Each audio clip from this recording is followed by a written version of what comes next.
Okay, some more physics problems. Found my physics book. So let's see, this is problem number 5, chapter 14. So let me look in the book. There we go.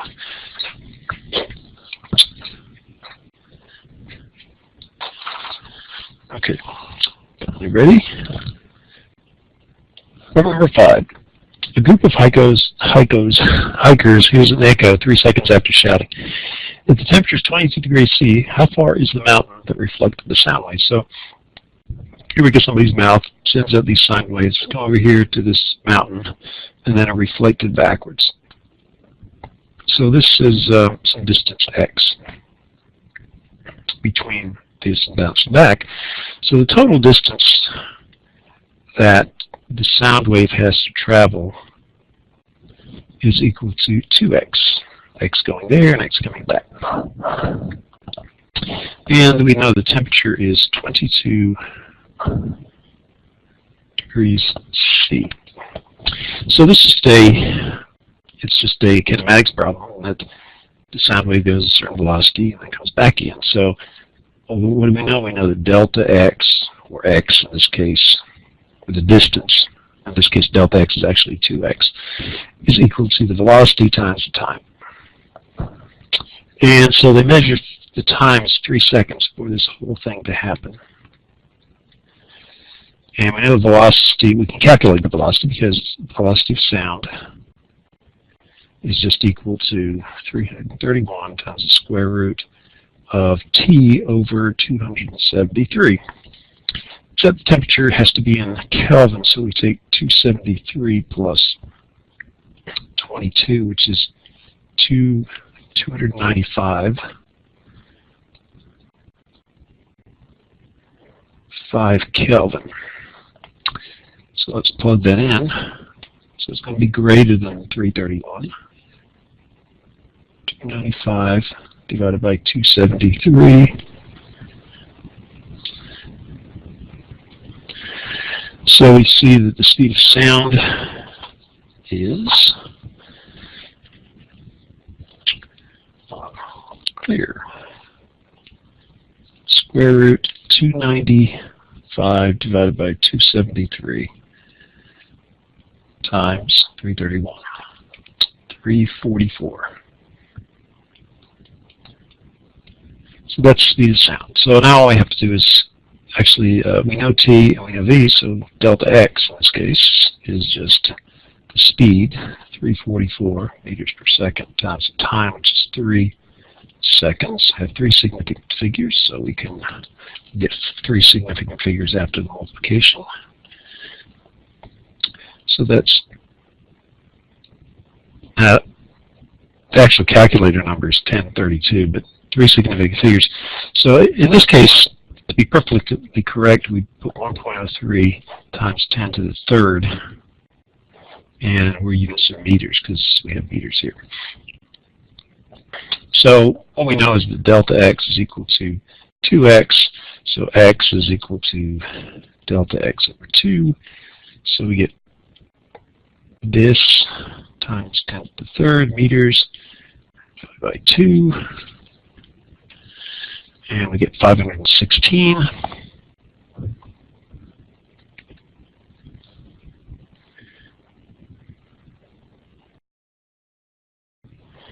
And 516 or 520? That's a good question. In terms of significant figures, because we do have 3 significant figures, and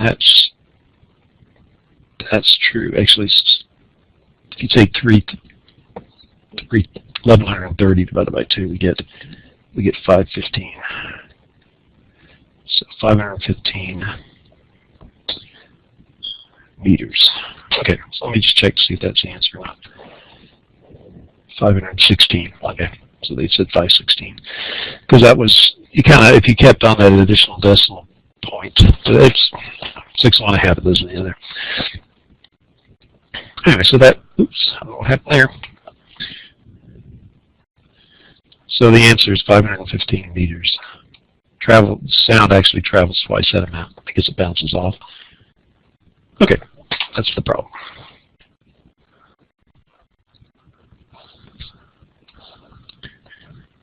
Okay, so we are on problem number 6. The range of human hearing extends from approximately 20 Hertz to 20,000 Hertz. Find the wavelength of these extremes at temperatures 27 degrees C. So we have temperature equals 27 degrees C. We have what's called F low for low frequency is 20 Hertz, which is 20 cycles per second. And the high frequency, which I definitely cannot hear anymore, 20,000 Hertz, 20,000 cycles per second.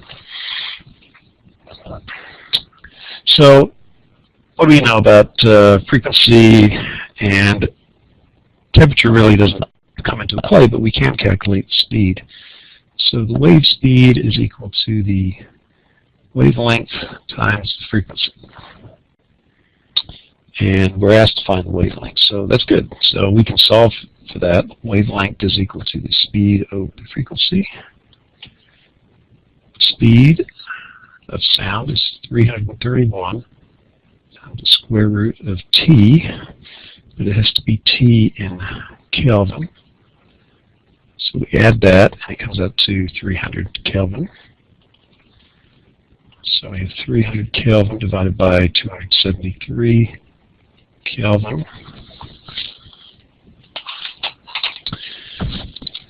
Square root 300 divided by 273 times 331, 347. 347 Kelvin. So now that we know V, we know that the wavelength for the lowest frequency is speed, 347. That's not K, it's meters per second. I don't want to write down K. So meters per second divided by frequency, which is 20 Hertz. Hertz are cycles per second. Seconds cancel out, you get meters per cycle, which is what the wavelength means. So you get 347 divided by 20, 17.4. And the shortest wavelength, which is with the highest frequency, so lambda h is the same speed divided by 20,000 cycles per second. 347 divided by 20,000. So we get 0.0174, and that's meters. Let's put in scientific notation. So that would be 1, 2. So 1.74 times 10 to the minus 2 meters. Either way is fine. And I'm just going to check the answer for problem number 6. And so I got the speed right. And a large lambda was 17. And I got 17.4. So these round up to 2 significant figures. And I had 1.7 centimeters, which is 1.7 times 10 to 2 meters. So that they rounded off again. So yeah, the only difference is they converted this to centimeters, which is probably a good thing to do. So it would be 1.74 centimeters.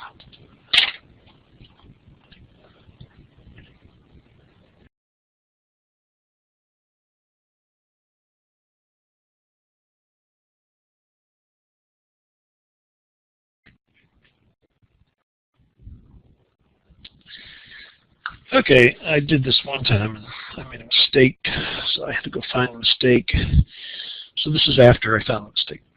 So here we have problem number 8, which is you drop a stone which falls free fall to the bottom of the well, and you make a splash, and the splash makes a sound, and then the sound comes up.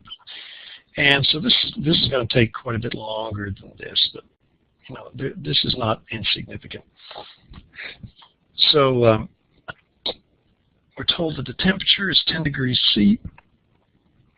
We're also told that the total time it takes from letting go to hearing it is 2 seconds. So that time, the total time, is made up of the time it takes for the stone to drop, and then the time for the sound wave to come back up. So time to drop plus time of sound.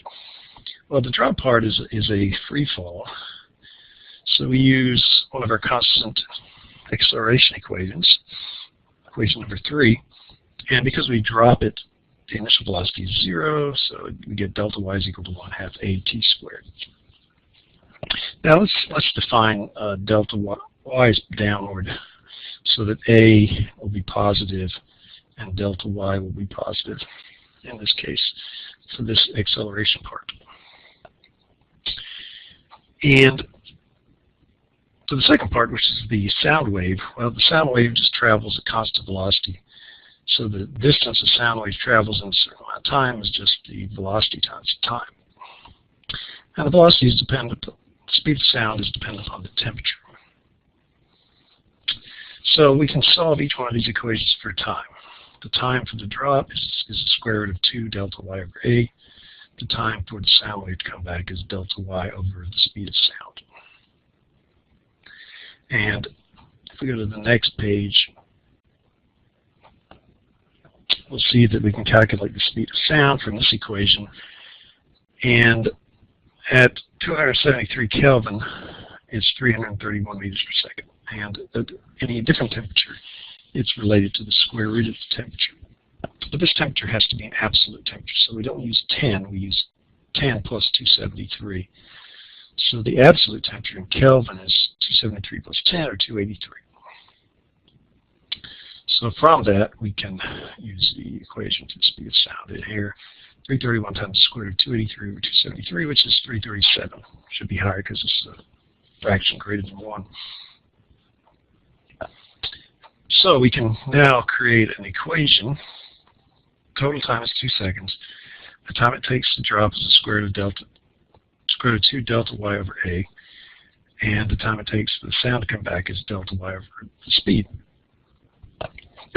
So what we have here is actually, you may not recognize it, but it's a quadratic equation in terms of delta y. It's the square root of delta y. So if we multiply everything by 331 to get delta y by itself, we'll get 331 times this and 331 times that. And if we bring that over to the right-hand side, it'll become negative. So the final quadratic equation, no, not the final, but almost final, is delta y from here plus 331 times this stuff. And I separated everything except the square root of delta y. So we got 331 square root of 2 over the square root of 9.8 times square root of delta y minus 662. 331 times 2. And I went ahead and multiplied out, I think. I just wanted to show that it is a quadratic equation, but in square root of delta y. So this is square root of delta y squared plus this times square root of delta y plus some constant. And that equals 0. So we can use the quadratic formula to solve that. But before we do that, let us multiply everything out. So if you multiply these three terms together, you get 152.2. So the quadratic formula requires us to identify the coefficients in the front of the three terms.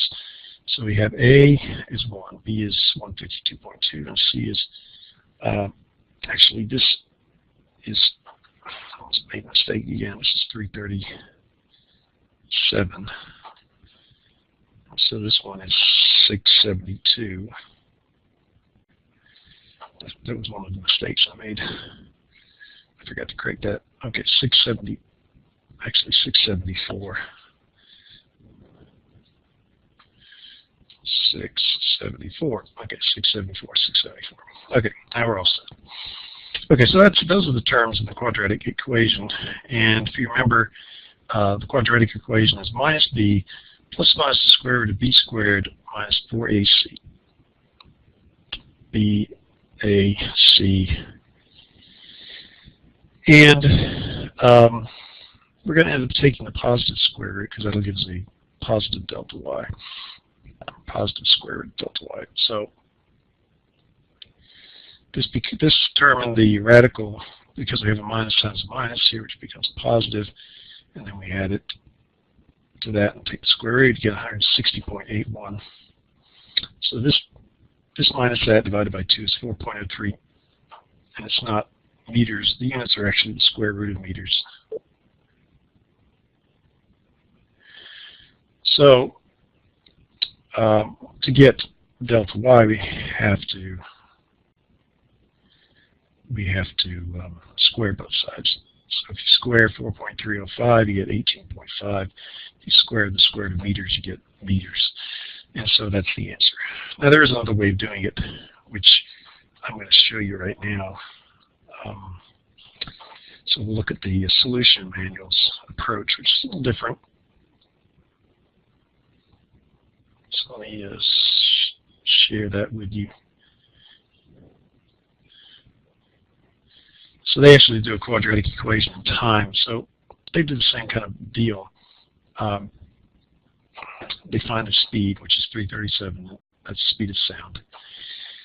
They use the same equation, except they don't solve for t. They say h, the distance that falls, is also the distance that it has to come back up. So, so this is my first equation. This is the second equation. Okay, and then what they're saying is that t2 has to be 2 seconds minus t1. So they solve for t2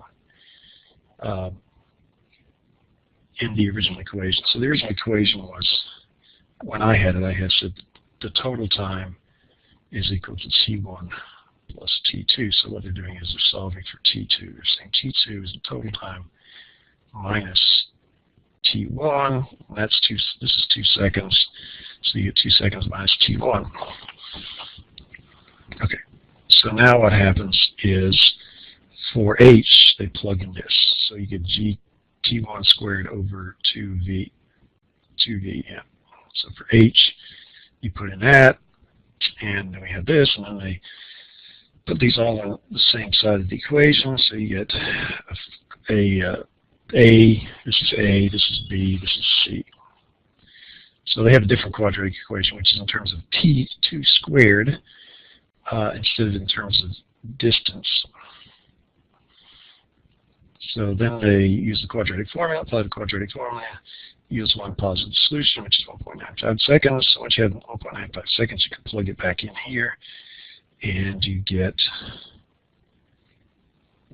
18.6 meters. I get 18.5. I use rounding off difference. So anyway, that's the other way of doing it.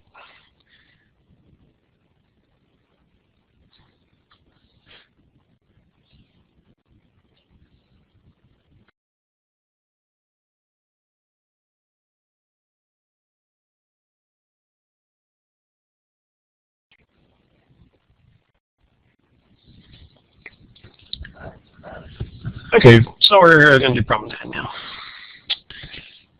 And it says a sound wave traveling in air at 65 degrees C has a frequency of 847 hertz. Find the wave speed and the wavelength. So the temperature is 65 degrees C. And the absolute temperatures, we add 273 to that. So the temperature in Kelvin is 273 plus 65. 273 plus 65 is 338 Kelvin. Why do we do that? Well, because the speed of sound in air is a function of the absolute temperature. So we take 338 divided by 273, because that's the speed, that's the 331 is the speed at 273. So we take 331 times square root of 338 divided by 273, and we get 368. 368 meters per second. Okay, now how do we relate wave speed, frequency, and wavelength? Well, you do that. Speed is frequency times wavelength. And they give us the frequency. F is equal to 845 hertz. So you can see we have frequency then we have velocity, so you can solve for wavelength. That's velocity divided by the frequency. And the wave speed is actually, this is the answer for part 1, 368. And the wavelength is 368 meters per second divided by 845 hertz, which is cycles per second. So you see the seconds cancel out, and we get meters per cycle, which is wavelength. So 368 divided by 845. And so we get a wavelength of 0.436 meters, which is, one thing surprising is they showed this is a blue problem. It really doesn't seem that hard, so I'm going to check the answer first. So we need 368 and 0.436. 368 and 0.436 meters. Okay, so that's the answer.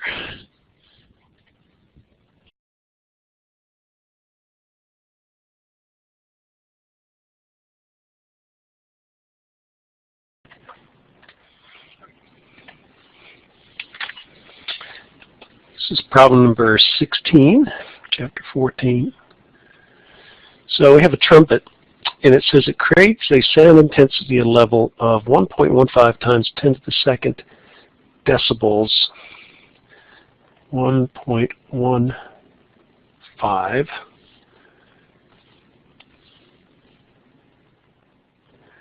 times 10 to the 2 decibels. So that's 115. 10 to the 2 is 100, so 100 times 1.15 is 115 decibels at a distance of 1 meter. So we'll say D equals 1 meter. So we have 3 significant figures. So if you remember, the sound intensity in decibels is equal to 10 times log to the base 10 of the sound intensity level divided by the standard sound intensity level, I0. And I0 is 1 times 10 to the minus 12th watts per meter squared. So the first part of the problem asks us, what is the sound intensity at the level? Sound intensity. And so this is the sound intensity level. This is the sound intensity. Okay, that's the difference between the two. One's a level. This is the actual intensity. I mean, this right. Actually, this I is the sound intensity. So we worked this out in class. So remember, we could divide by 10 to get this equation. And then you raise both sides to the 10th power. So you write 10 to the power of the number of decibels divided by 10 is equal to 10 to the log base 10 of I over I0. Because these are the same base, which is 10, the right-hand side just becomes I over I0. And then the left-hand side is just 10 to the dB divided by 10. So if we solve for I, it's going to be I0 times 10 to the decibels divided by 10. So now we can plug in the numbers. So I0 is 1 times 10 to the minus 12 watts power. That's power per area, surface area, times 10 to the number of decibels, which is 115 decibels divided by 10. And let's see what we get. Get my calculator. There it is. Okay. So 1 e to the negative 12 times 10 raised to the 115 divided by 10 power, which I have separated by parentheses. And so I get 0.316 watts per meter squared. And remember, 1 watt per meter squared is when you have pain. Okay, so that's 1 meter. Okay, so that's the answer for part A. What is the sound intensity of 5 trumpets at this level, at this distance? So that's part A.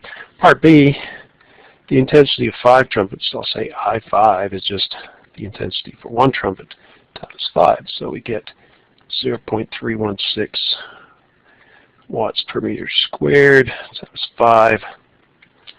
0.316 times 5, which is over 1 watt per meter. So this is actually going to be painful.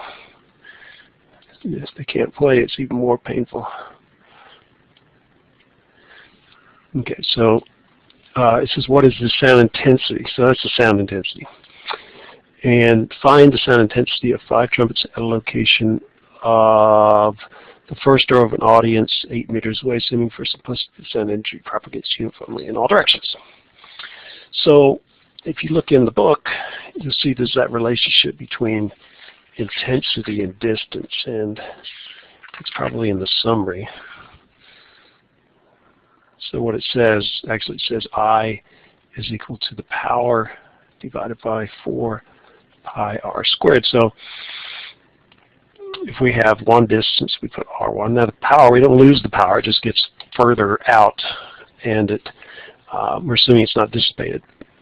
So what we can say is that I1 times r1 squared is equal to I2 times r2 squared. What I did is I multiplied both sides by r1 squared, and what was left was p over 4 pi, which is a constant. So r squared is a constant, and so if we want to find the intensity at some second distance, we take the intensity at the first distance times its radius squared divided by the radius squared, second squared radius. And so if the radius gets bigger, then the intensity goes down. So for our particular case of 8, I think it's 8 meters. Okay, it's 8 meters. So R2 is 8 meters and R1 is 1 meter. So our sound intensity of 5 trumpets at 1 meter, we take the ratio of the radius. So it's 1.0 squared divided by 8.0. I guess it's 2 zeros here. Keep the significant figures. 1.58 watts per meter squared times 1 squared divided by 8 squared, which is 64. So I can divide 1.58 divided by 64, and so I take 1 over 64, which is 0.0247 watts per meter squared. So that's the sound intensity at 8 meters. Calculate the decibel level of the 5 trumpets in the first row. Well, to find the decimal first row, 5 trumpets at 1 meter, we have to use this equation. The equation says the sound intensity level in decibels is 10 times log to the base 10 of I over I0. So for part D, it's going to be equal to 10 times log to the base 10 of 1.58, I think it is 1.58 watts per meter squared divided by 1.0 times 10 to the minus 12 watts per meter squared. And it's going to be more than 120, because 1 watt per meter squared is 120 decibels. Okay, 1.58 divided by 1 e to the negative 12 is 1.58 times 10 to the 12th. We take the log to the base 10 of that number, and I get 12.2. So I get 10 times 12.2, which is 122 decibels. Okay, so that's 5 trumpets in the first row. If the trumpets are being played in an outdoor arena, how far away in theory can their combined sound be heard? Okay, well, we can hear I0 is 1 times 10 to the minus 12th. That's supposed to be the limit of hearing. So that would be, intensity would be the same as I0. So that's for decibel equal to 10. Or I0 or I is equal to I0. That's what we're saying. So if we go back here and we figure out what the range is, so I1, let's say I1 is 1.58 watts per meter squared at 1 meter. I2 is equal to 1 times 10 to the minus 12 watts per meter squared. So we'll call this R1. So what is R2? That's the question. So we go back to this equation right here, and we solve for R2 instead. So let's copy that over. So we use this equation. Well, use this one, but we're going to solve for R2. Copy. Paste. Okay, so there's the equation. So if we solve for R2, we get R2 squared. Okay, how do we do this? This is in the numerator, move to the denominator. So we get R1 squared over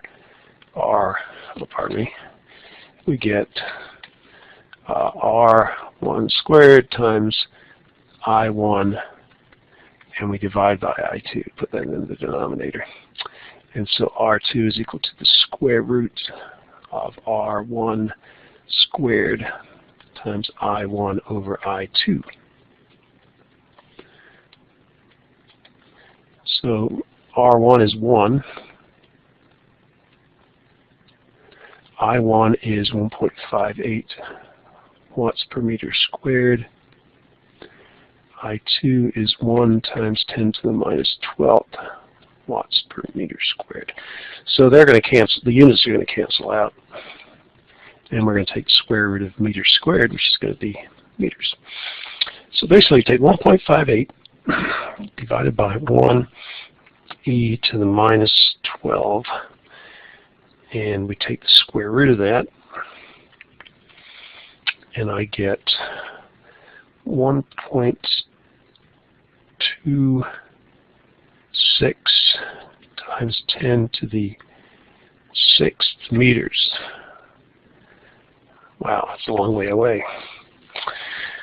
In practice, such a sound cannot be heard once the listener is 2 to 3 kilometers away. Why can't the sound be heard at the distance found in Part A? Hint, in a very quiet room, the ambient sound intensity level is about 30 decibels. Okay. So they're basically saying that the ambient noise overshadows the noise of the trumpet, so you just can't hear it because of all the other noise. But if it's complete silence, and it's a long way away. Let me just stop and make sure that's the right answer before we go further.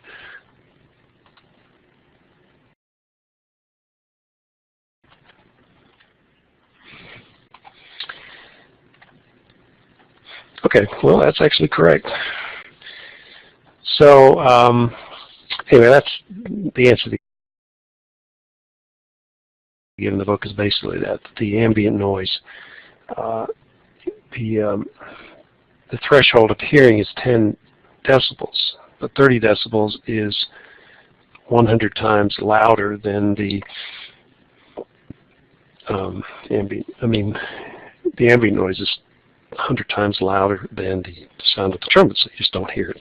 It's overshadowed.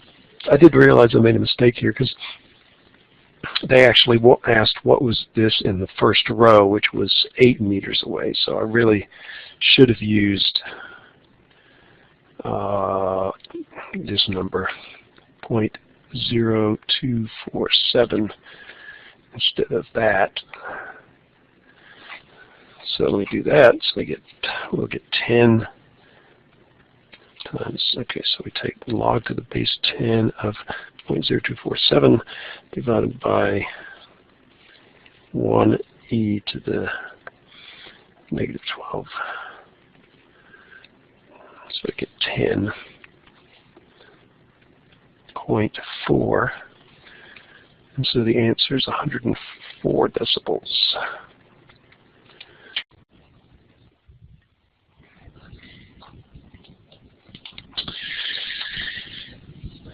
Okay, so we're doing number 18. So it says Valley Ice Show is held in an enclosed arena. Skaters perform music playing at a level of 80 decibels. this intensity level is too loud for your baby, who yells at 75 decibels. What is the total sound engulfing you? What is the combined sound level? Okay. So the sound, the actual music, it says 80 decibels, but that's depends upon the distance that you're away. So at that particular distance where this person is sitting, it's 80 decibels. That may be slightly, if you're closer, it's higher, and if you're further away, it's less. And the baby is close to you. So what happens is that you don't add the decibels, you add the sound intensity levels. So first thing you need to do is convert the two decibels into sound intensity levels. So I'm going to find the equation for that. And so decibels is equal to, where's my decimal equation? Oh, there we go. It's equal to 10 times log, this is log to the base 10 of I over I0. And I0 is equal to 1.0 times 10 to the minus 12th watts per meter squared. So we've got the dB of the music is 80, I think, if I remember correctly. 80 decibels.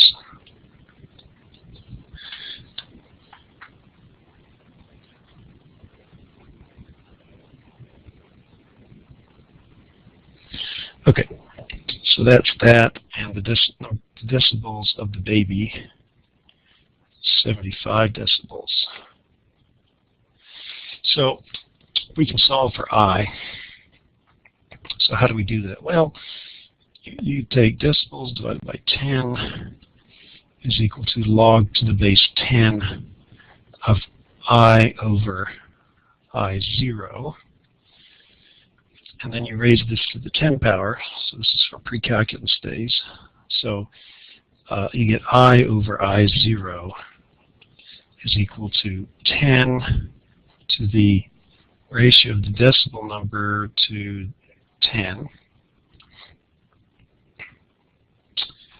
So we have 10, use the base 10 to both sides. So 10 to the log base 10 is just that, and 10 to this power. Okay, and then you get the intensity is I0 times 10 to the ratio of the decibels to 10. Okay, so that's the formula.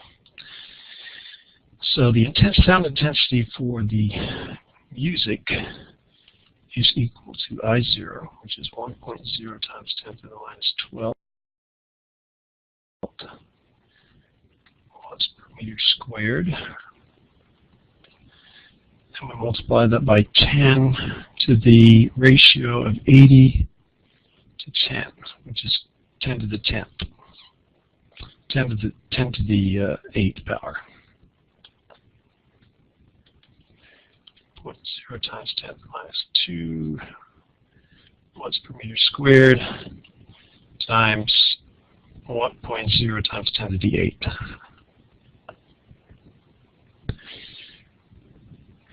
Okay. So we had the exponents. Multiply these two together, and so we get the intensity of music is equal to 1.0 times 10 to the minus 4th watts per meter squared.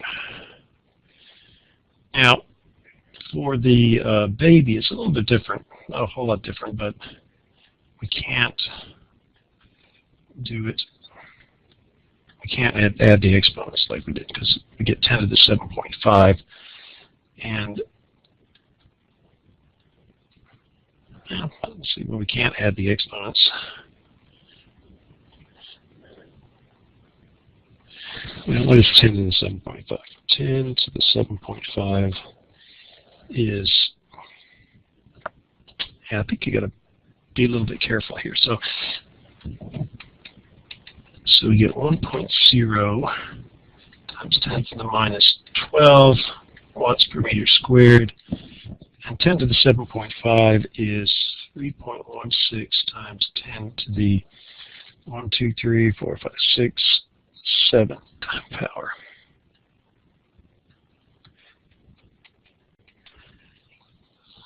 So now we can add the exponents. And so we get 3.16 times 10 to the minus 5 watts per meter squared. So these have to be whole numbers, because you might think, oh, just add those, but it doesn't work out that way.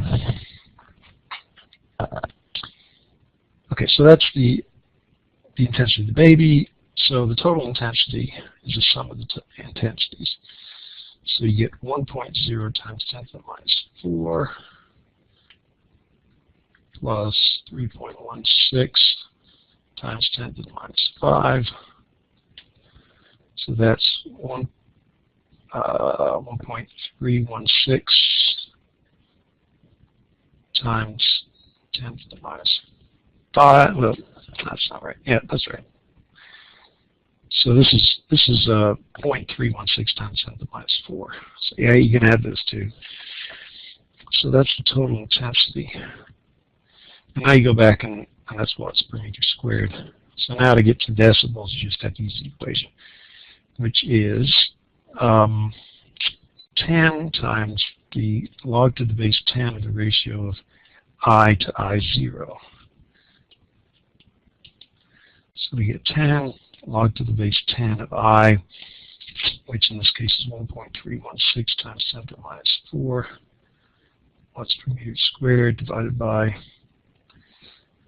1.0 times 10 to the minus 12 watts per meter squared. So let's do that. 1.316 e to the minus 4 divided by 1 e to the minus 12.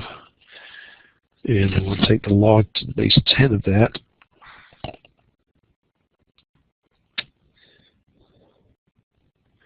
Oh, something was wrong there. Hold on.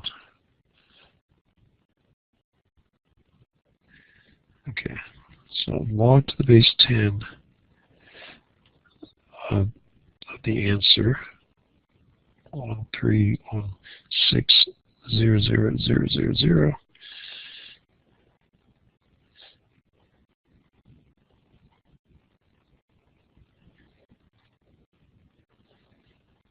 Okay.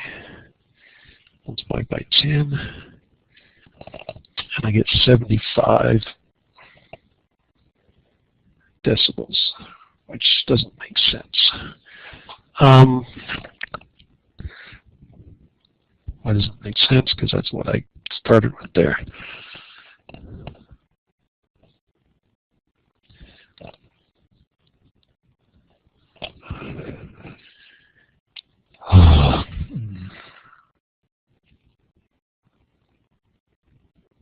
So let me just pause for a second here.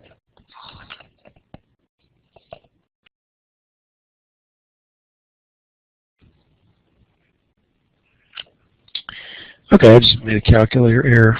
So the decibels is 81.2. So when you do that, you get 81.2. And that makes sense because it should be greater than 80 because you're adding two things, but it doesn't add it. It's not like that you add them together or there's any kind of way that you can predict. So I'm just going to check to make sure I did that correctly, which is I got 81.2. And the total intensity is 1.32 times 10 to the minus 4, which, let's see, 1.32 times 10 to the minus 4 watts per meter squared. Okay, so we're okay.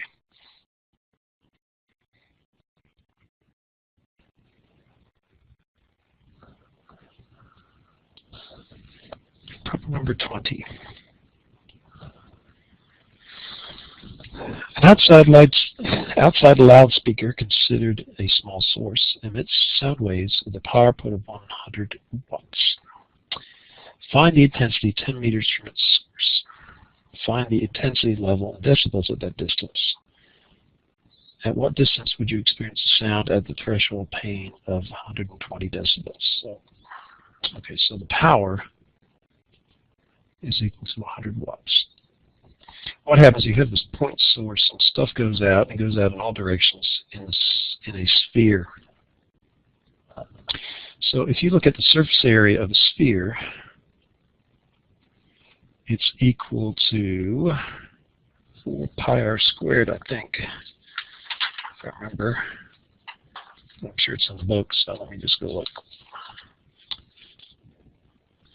So we're looking at intensity of sound waves, 4 pi r squared, yeah. Okay, so if you go to page 466 and look at equation 14.8,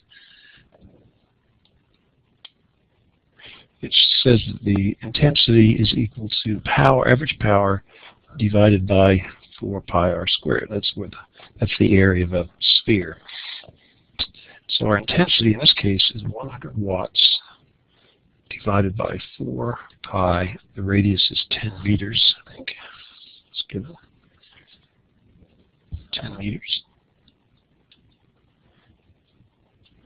And they gave us 10.0, so they're wanting us to use 3 significant figures. So we have 100 divided by 4 divided by pi divided by 10. So that is equal to 0.796. The units are watts per meter squared.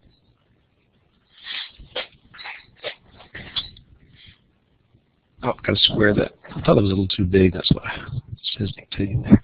So we divide it by 10 again.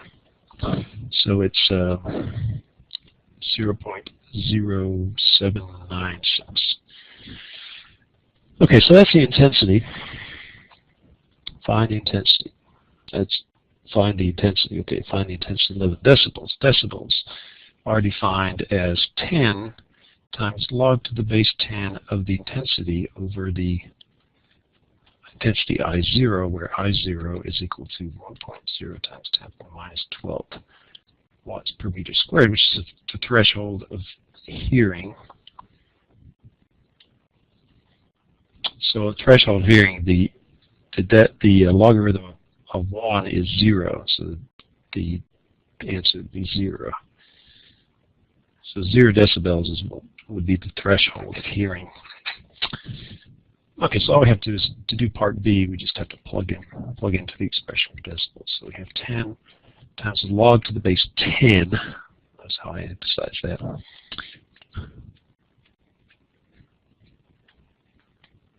So that's our intensity divided by 1 times 10 to the minus 12 watts per meter squared. And if you divide these two numbers out, you get 1e to the minus 12 log to the base 10 of 7.96 times 10 to the minus 10. Actually, to the 10th power, sorry. So we're dividing by the negative. So that's, okay, now we take the log of that, log of the answer, and we get 10.9. So the decibels are 10 times 10.9, which is 109. 109 decibels. Okay, now, at what distance would you experience the sound at a threshold of pain? Well, the threshold of pain has a decibels of 120. And that is going to be, in the book it says 1 watt per meter squared. Gives you 120 decibels. So all I have to do is use this ratio of radiuses to come up with the radius of distance. So again, so back in the book, and it says that the ratio of two intensities is just equal to the ratio of the squares of the radiuses, but in the opposite orientation. So if we say solve for R2, which is what we're solving for, you'll get R1 squared times I1 over I2. So let's do the squared, and then we'll come back and take the square root when we're done. So R1 is 10 meters squared times intensity level 1, which is, what did we say it was? 0.0796 watts per meter squared divided by the intensity of the second one, which is 1 watt per meter squared. That's 120 decibels. This is 109 decibels. So 10 squared times 0.0796 divided by 1, 7.96. And the answer meters squared, so you take the square root, both sides, and we get 2.82. 2.82 meters. So that would be the radius where you'd have 100, and it makes that 120 because you have to get closer you get to the sound source. The louder it's going to be. So let's just check the answer. So the answers were, what were the answers? 0.0796, 109 decibels, and 2.82 meters. That was problem 20.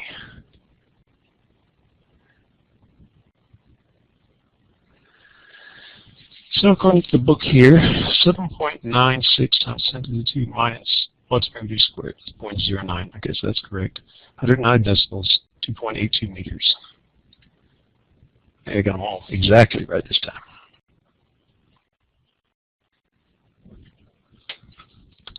Number 24, chapter 14. So this is a Doppler effect problem, as you can see, because it's in the Doppler effect category. So we have an airplane traveling at half the speed of sound. So half the speed of sound is 172 meters per second. It emits a sound at a frequency of 5 kilohertz. So the frequency of the source is 5 kilohertz. 5.00 kilohertz, or kilohertz. A kilo is 1,000, so that's going to be equal to 5,000 hertz. So we could say it's 5.00 times 10 to the third hertz. The reason I left it in scientific notation is because that allowed us to say that there were 3 significant figures. At what frequency does a stationary listener hear the sound? So we're looking at stationary listener.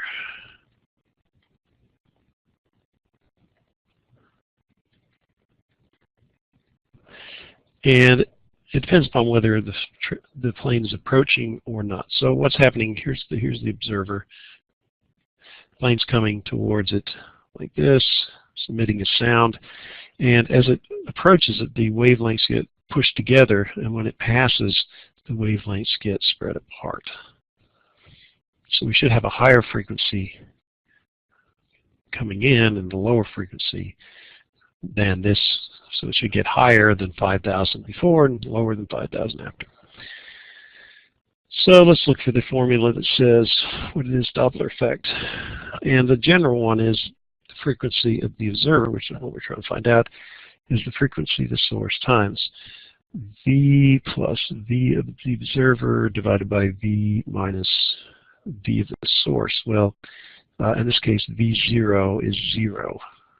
The observer is stationary. So it reduces down to this result.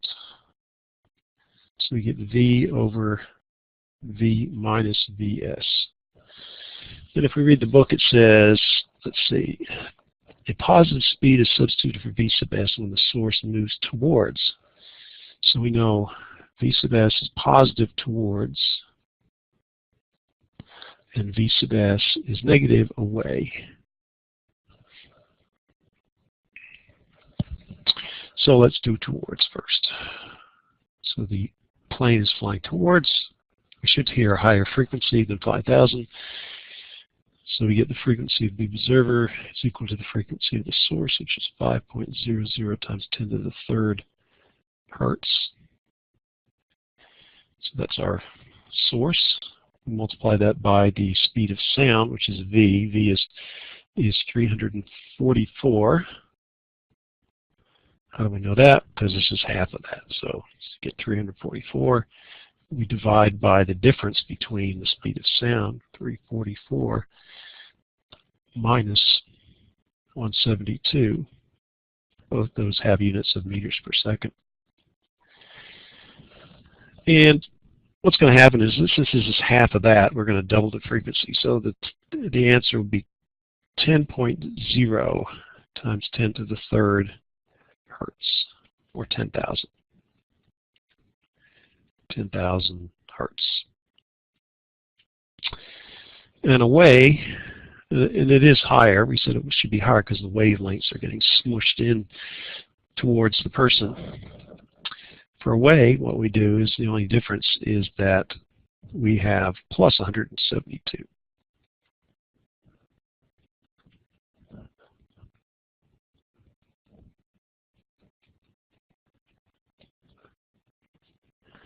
So we'll have 344 plus 172. So what does that end up being? Well, this is going to be a lower frequency because this is greater than that, so it'll be a fraction of less than 1 multiplied by the original frequency. And this is double the speed. This is double plus 1. That's 3. So it's going to be 2/3 of the value of the initial one. But if we multiply that out, you find out that was the case. So we're going to have 344 divided by 516 or something like that. So 5.00 e to the third, that's the frequency of the source, times 344 divided by 344 plus 172, and we get 3,300. So we're going to say 3,330 hertz, or 3.33 times 10 to the third hertz. You could also say it's 3.33 kilohertz. All kinds of different ways we could do it. Anyway, that's lower frequency. So it's going to go something like that. And because it's moving so fast, you get quite a bit of change if you've ever listened to an airplane go by at a low level, so that you're hearing most of it. It's going to be pretty substantial difference. I wonder if there's any YouTube things. I may check on that, see if there's anything. We may watch that. So let me see if I can find something, and if not, we'll just say the problem's over.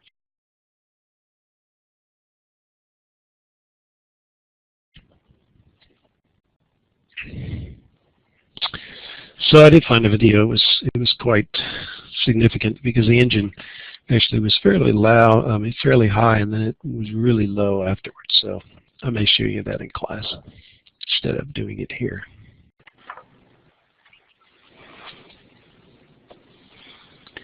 Okay, we're going to do 25. Chapter 14. So we have two trains moving towards each other on separate tracks. That's so they're running to each other. Okay, so but they're close enough that so here's the other track.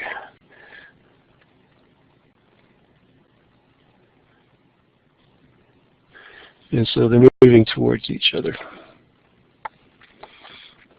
Train 1 has a speed, so let's say V1 has a speed of 130 kilometers per hour.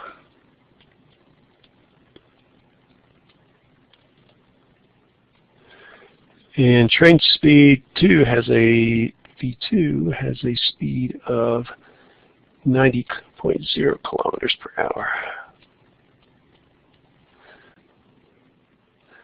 And let's define positive x. I think it makes a difference here, so I'll define x. So that's actually negative 90. So the source, so V2 is the source, or the frequency, I guess we call it, frequency F2. F2 is also the source. So let's say F2 is Fs.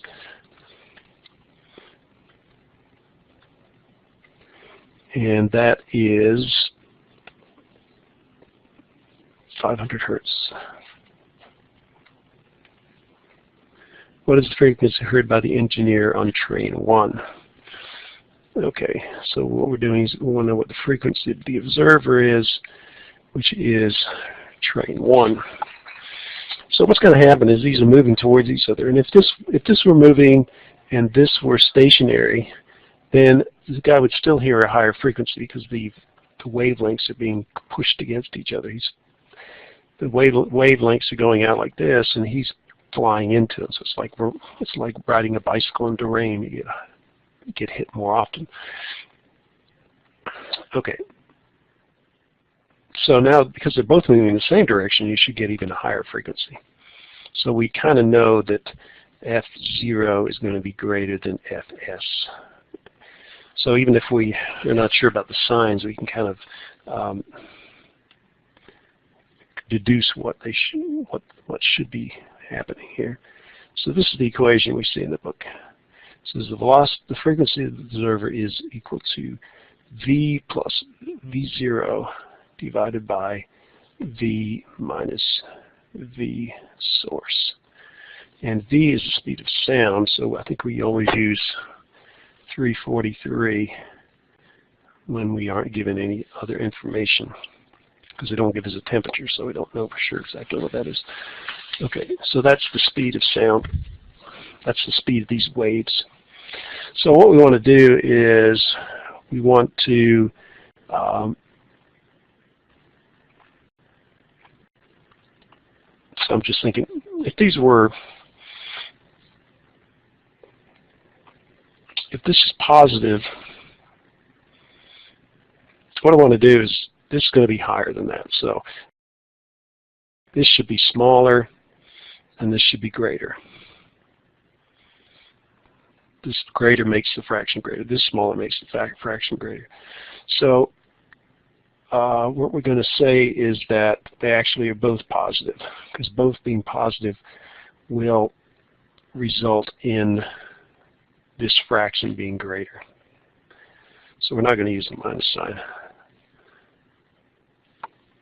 If they were traveling apart, then the frequency would be lower, and it would be compounded if they were both moving in the opposite direction. So let's just read what it says in the book here. Anyway, it says, if the observer is moving speed B0 and the source is moving speed Bs, the observed frequency is. Okay, a positive speed is substituted for V0 when the observer moves towards the source. So that's true. And a negative speed when the observer moves away from the source. Similarly, a positive speed is substituted for V sub s when the source moves towards the observer. So in this case, they're both positive according to those rules. It's always good to read the rules. So the frequency of the observer is the frequency of the source, which is 500 hertz. V is the speed of sound. We add V0, which is the observer, which is 130 kilometers per hour. So we're going to have to convert that to meters per second, because this is in meters per second. So we take 130. We can go to the front of the book, really. We can use that conversion. So we go to the front of the book, kilometers per hour, 1 kilometer per hour. So let's write that down. 1 kilometer per hour equals 0.278 meters per second. So we're in kilometers per hour. So what we need is to divide by the left-hand side. So 0.2878 meters per second per 1 kilometer per hour. Because we started with kilometers per hour, so we want to multiply. We want kilometers per hour to cancel out. So what we can say is that the observer is 130 kilometers per hour times 0.278 meters per second per kilometer per hour So the kilometers per hour cancel out, and we get 130 times 0.278. It's 36.1 meters per second. And the velocity of the source is 90 kilometers per hour. And we multiply by the same conversion factor,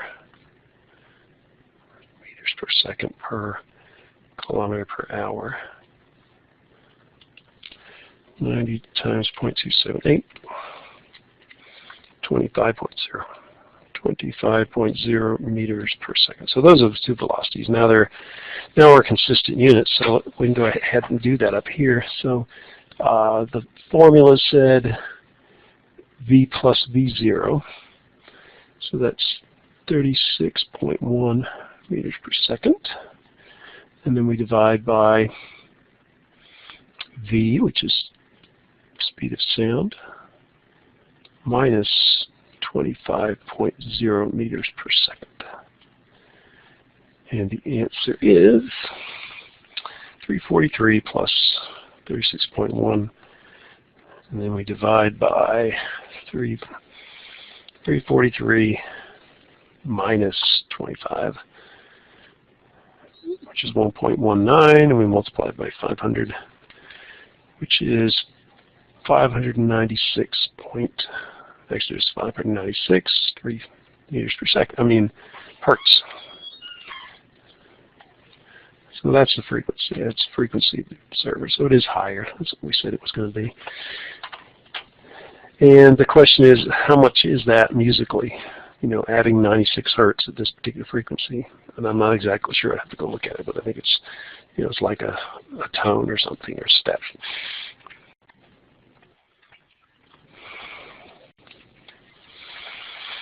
Okay, this is number 26.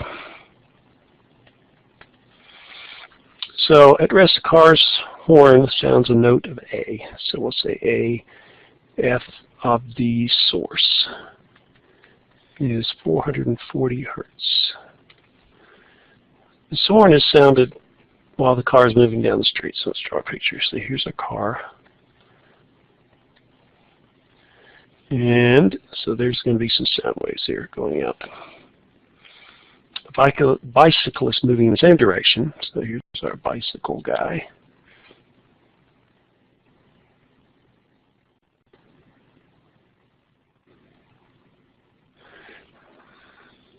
With 1/3 the car's speed. So this is going to be speed v of the source, and v of the observer is 1/3 v of the source. And this is going to be positive.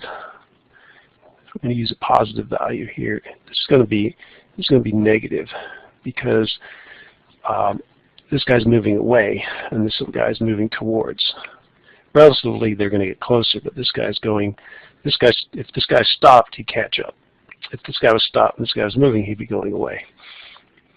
Okay, so the bicyclist hears, so the frequency of the observer is 415 hertz.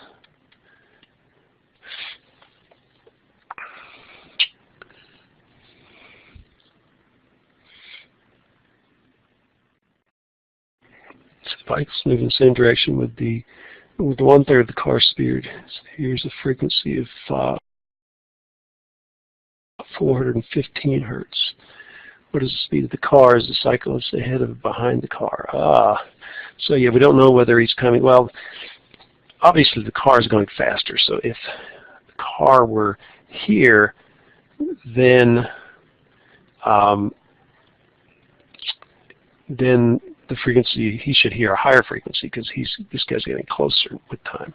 So actually, it's the other way around. The bicyclist's over here, so that the car is moving away, and that way it's a lower frequency. So we still can have, we'll have this equal to negative, because if this bicyclist, so put the bicyclist back here now. So now this is moving away, so it's going to have a negative sign. and this guy's moving towards. If this guy were stopped, then they'd run into each other. So this is not the case. It's the other way around. So it's going to be negative and it's going to be positive. Okay, so the equation says that the frequency of the observer is equal to the frequency of the source times V plus the observer. Make sure I get this right. So I go back and look at the table. V0, okay. V minus V source. So let's just, we could plug in the numbers here, but you know, we never want to do that. Well, we don't never want to do that. But so let's multiply the numerator and the denominator by V minus Vs. So we'll get F0 times V minus Vs, and that's going to equal F sub S times the numerator V plus V0. And what we're going to do is we're going to make substitution, which is that V, well, this is still negative. It's still the opposite sign. So we can say that the substitution is going to be that V0 is negative 1/3 V sub S.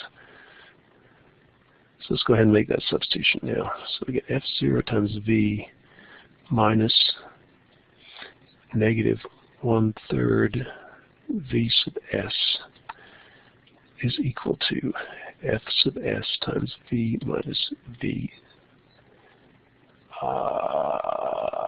Actually, I don't want to make that substitution. I'm going to make the other substitution. Okay, V minus V source. And what I want to do is put this in here. So this, because this is V sub S. So it's V plus V0. V0 is equal to negative 1/3 V sub S. So now we have one unknown instead of two unknowns. Okay, multiply this out. F times V minus F. Actually, it's not. Yeah, it's F0 times V of the source is equal to frequency of the source times V minus 1/3 F of the source times V of the source. Okay, make sure this one subscript you got to be careful about.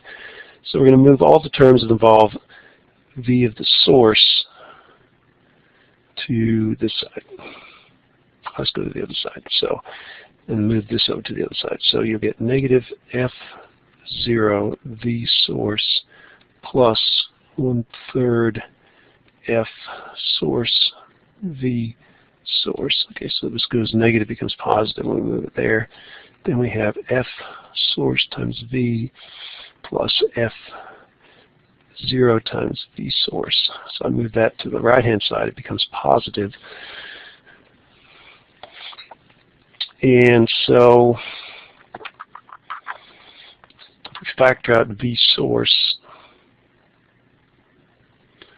it's going to be equal to negative F0 plus 1/3 F source, and that's going to equal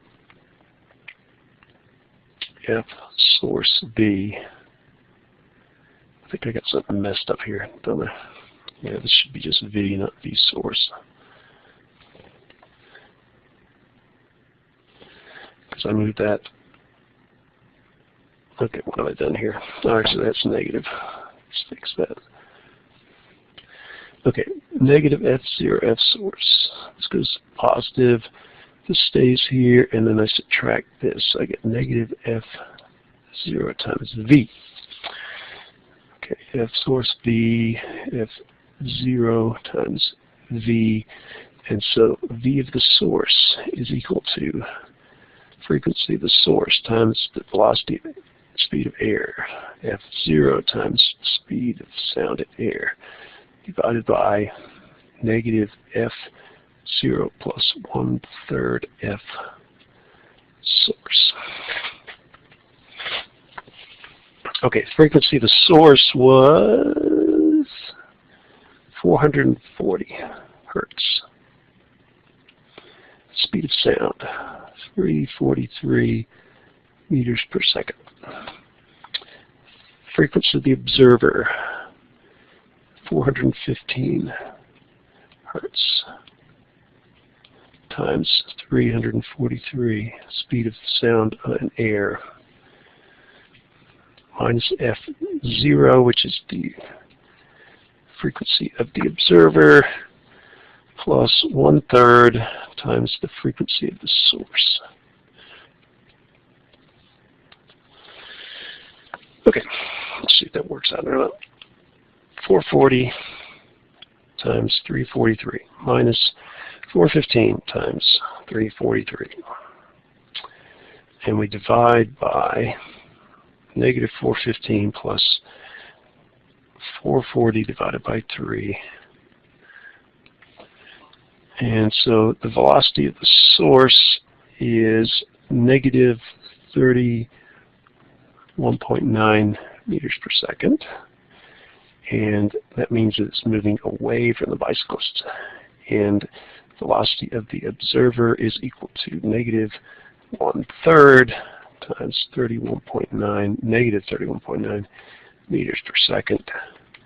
So we divide that by 3, and we get 10.7 meters per second. Okay, let's see if that's correct or not. So let's pause.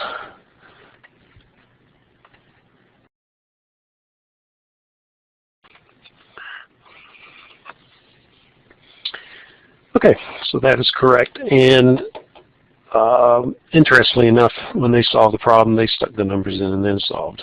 So they didn't actually solve for it algebraically.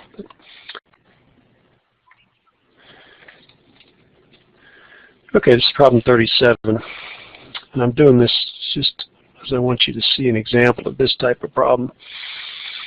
But I'm not going to test you on it. So we have two speakers. And the distance between the speakers is 0.700 meters. And it says it's driven, so the frequency is 690 hertz. An observer originally positioned at one of the speakers, so here he's at one of the speakers, and he walks in a direction perpendicular to the speaker, so he goes this way. So that's his movement. So this, what's going to happen is this, you're going to have waves that go out in this direction. And the wavelength, remember, V is equal to lambda F. So V is the speed of sound, lambda is the wavelength, and F is the frequency. So the wavelength in this case is going to be V divided by F. Okay, so how far must the observer walk before reaching a relative maximum in intensity? So what's going to happen is you're going to have, so this is the wavelength from the speaker that he's moving perpendicular to. So what's going to happen is this is also emitting waves, kind of like this. And so at some point, he's going to get both of these at their maximum. So it's going to be a distance this thing has to travel.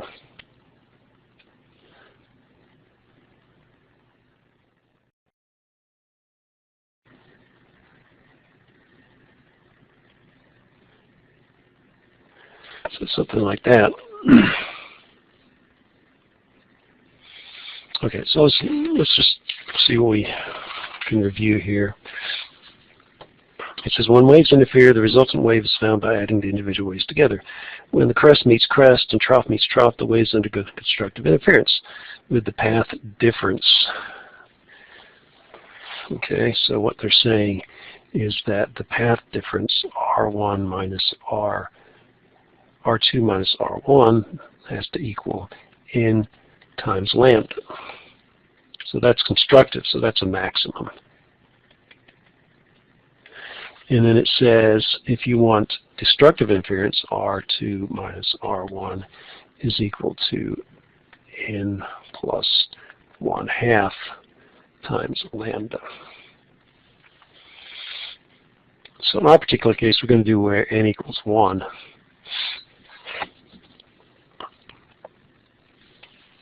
So we need that R2 minus R1 equals lambda. So let's draw a picture of what's going on here. So we have a triangle. So there's a triangle. And what do we know? We know that this is R1 and this is R2. So actually that's not correct. This is R1 and that's R2. Okay. So and this is equal to some distance, which we were given 0.700 meters.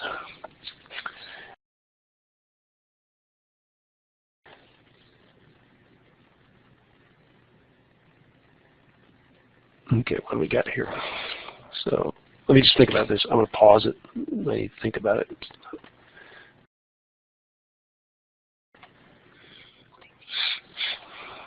Okay, well, I did it and I did it correctly, but so what happens is, so the wavelength for constructive interference, we need it so that it's some n times lambda. Well, in this case, we're going to choose n equals 1. So we end up with two relationships. This relationship, which is for constructive interference, and this relationship, which is the Pythagorean theorem. So this distance between the two speakers is 0.7. So this is one leg of the triangle, 0.7 squared. The other leg is R1. That's the distance away from the speaker that we're going perpendicular to. And that's equal to the hypotenuse squared. So that's one equation. And lambda we can get from V divided by the frequency, speed divided by the frequency. So we have the second equation. So we use substitution. So we solve this equation for R2. So we add R1 to both sides and we get that. Then we substitute that into here. And so we get R1 squared plus 0.7 squared is equal to, and then use FOIL, so you get R1 squared plus 2, because you do this twice, inner and outer, 2 times 0.497 times R1. So that's the middle term, and then you multiply this, so you get 0.497 squared units or meters squared. And then if we subtract this from both sides, we'll get this minus that, and then we divide by the coefficient in front of R1. So that's 2 and 0.497, and you get 0.244 meters. So that's what it's saying. So the speakers are 0.7 meters apart. When we get a 0.244 meters, the distance this thing travels is one wavelength different than what this travels. And so because they both, the peak here matches the peak there, you get a maximum. So for the second part of the problem, we have for destructive interference, which again we go to the book and we see that this has to hold true. So n plus 1/2 lambda. So again, n is equal to 0 to start with. In this case, the other one n started from 0, but we don't actually, does that work or not? I think it is. We use n equals 0 in this case. N equals 0 we didn't use before because that was just not working out. Okay, so then we have the same equations. We have that R1 squared plus 0.700 meters squared is equal to R2 squared. And we can solve the second equation for R2. It's going to be equal to R1 plus and 1/2 lambda, because we're going to let n equal 0. Okay, so what do? We substitute.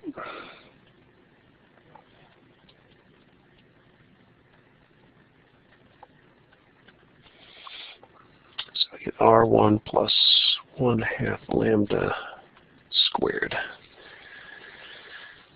Okay, so we get R1 squared plus 0.700 meters squared is equal to R1 squared, and we get 2 times this times that. So the 2 times 1/2, it just comes out. You get R1 lambda plus 0.25 lambda squared. So 0.5 squared is 0.25, lambda squared is lambda squared.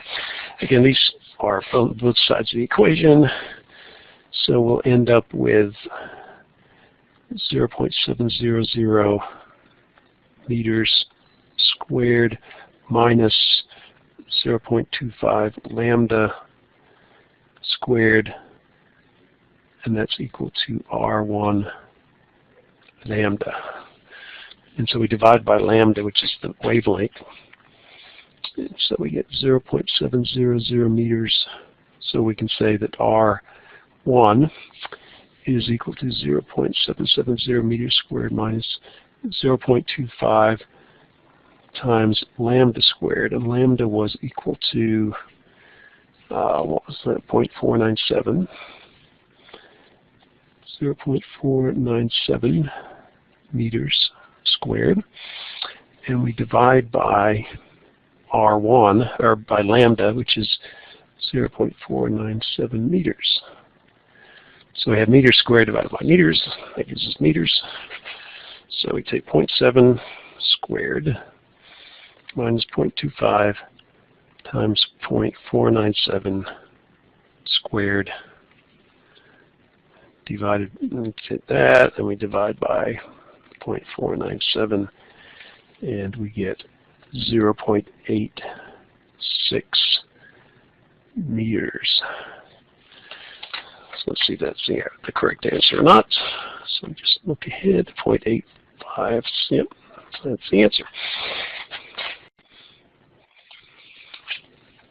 This is problem number 47. So that's a vibrating string. So what do we know about a vibrating string? Well, we know the wave speed is proportional to the square root, or is equal to the square root of the tension divided by the mass per unit length. So let's write that down. So we know the wave speed is equal to the square root of the tension divided by the mass per unit length. We also know that for any wave, the wave speed is equal to lambda, the wave's length times the frequency. So I can substitute that in. I could say that the wavelength times the frequency is equal to the square root of f over mu. And so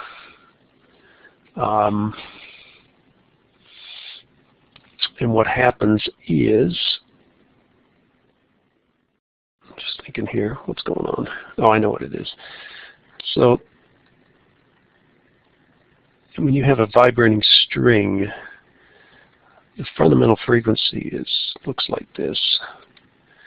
So it's only half of a wavelength. And if you have the second harmonic, it starts to look like a sine wave like this. It goes like that. So really, the fundamental frequency is equal to, so we can say, or the wavelength, we want to say that the maximum wavelength, I'll say maximum wavelength, is equal to 2L. Because the wavelength of this fundamental frequency is going to be 1/2 L. So we can say that the wavelength is 2L. Okay, so now we can make that substitution. So you can say 2L times F is equal to the square root of F over mu, and therefore the frequency, the fundamental frequency of a vibrating string is equal to 1/2L times the square root of F over mu. And then what you have is the second harmonic is going to be twice the frequency. So you'd say it's 2/2L square root of F over mu. And the third harmonic is going to be equal to 3 times the fundamental harmonic. So you can kind of say that's equal to the nth harmonic is equal to n divided by 2l square root of f over mu. And if you go in the book, that's the equation in the book. Okay, so that's what's going on. Now, the particular problem we have is we have that L is equal to 60 centimeters, which we convert to meters, so it's 0.6000 meters. We divide by 100. The tension, F, is equal to 50.000 newtons, so that's in right units. Mu is equal to 0.10000 grams per centimeter. So we need to convert that to kilograms per meter. So how do we do that? Well, we need to have grams here and kilograms. So there are 1,000 grams per 1 kilogram. And it's per centimeter, so we need centimeters per meter. So these cancel out. There are 100 centimeters per meter. So that's going to give us 0.01000 kilograms per meter. Okay. Why would they use these units instead of those units? Well, because a guitar string is not going to weigh, it's going to be a couple of grams probably, or it's not going to be a huge number of grams. Centimeters, that's also more reasonable to measure centimeters with a centimeter stick, meter stick, but it's in centimeters. So that was the reason. But that is, that's mass per unit length. What is the highest resonant frequency that can be heard by a person capable of hearing frequencies up to 20,000 hertz? So what we would do is we'd calculate the fundamental frequency. So F1 is equal to 1 over 2L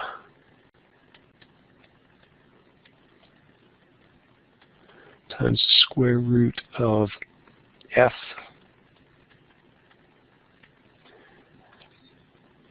divided by mu.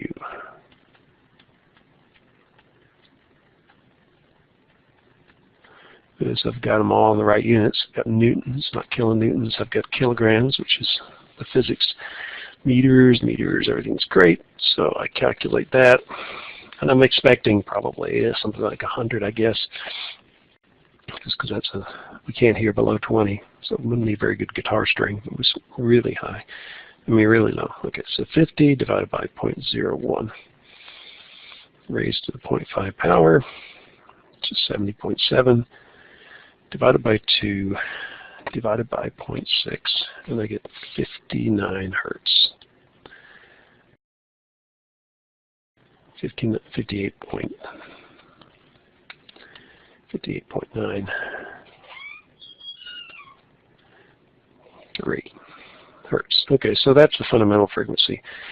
So what you can do is to find the nth harmonic, you just take 20,000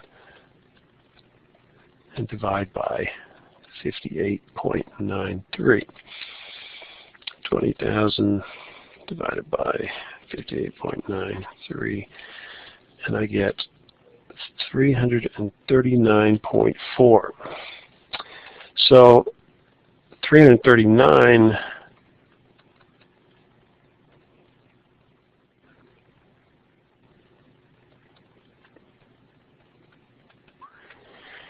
340 would be more than 20,000. So if you take this, or 58.93, and multiply it by 340, it's going to be 20,000 and a little bit more. Okay, so let's just check this out. So this is problem 47. So let me quickly get to that problem. So while you're... So they get the fundamental frequency to be 58.9, which is what did I get? 58.93, they got 58.926, and the largest one is the 339th, which is what I just said, 339th. Our next problem is problem 49. And problem 49 is, what kind of problem? It is a standing wave in the air column. So it has, the windpipe of a typical hooping crane is about 5 feet long. So the length L is equal to 5 meters, I guess. Is that right? 5 feet. 5 feet. I thought that was kind of long for a neck, 5 feet. What is the lowest resonant frequency of this pipe, assuming it is closed at one end? Assume a temperature of 37 degrees C. So the temperature allows us to calculate the speed of sound. So we have 37 degrees, so let's do that. Temperature is equal to 273 plus 37, which is going to be 310 Kelvin. So we take 310 Kelvin divided by 273 Kelvin. That's a hot temperature, 37 degrees C. Let's just do that just for the heck of it. 37 times 9 divided by 5 plus 32, 99 degrees, 98.6. Okay. I guess wherever hooping crane's in, it must be hot. Okay, so let's calculate this. 310 divided by 273 raised to the 0.5 power, say it's in the square root, times 331, we get 353. So that's the speed of sound in air at that temperature, meters per second.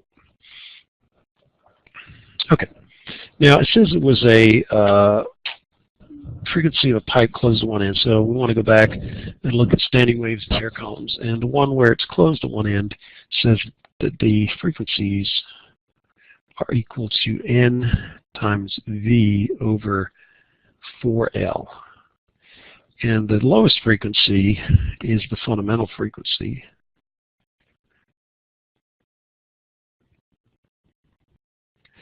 Is F1. That's when N equals 1. And in this case, N goes 1, 3, 5, 7, 9. It goes odd. But odd, N is 1 is odd, so that works out. So F1 is equal to 1 times V, which is 353 meters per second, divided by 4, divided by feet. So we gotta convert this to meters, because we have the speed of sound in meters per second. So we go to the front of the book and look for the conversion factor. So you have 5 feet times, and what we need is feet per meter, or meters per feet, depending on which one we have, meters, feet. So feet per meter, we have 3.281 feet per meters, 3.281 feet per 1 meter. So 5 feet divided by 3.281 is 1.52 meters. So 1.52 meters. And the meters will cancel out. We'll have inverse seconds, which is the same as hertz. So 353 divided by 4 divided by 1.52 is 58.1 hertz. So that should be the answer, and we'll just check it and let you know whether they're right or not.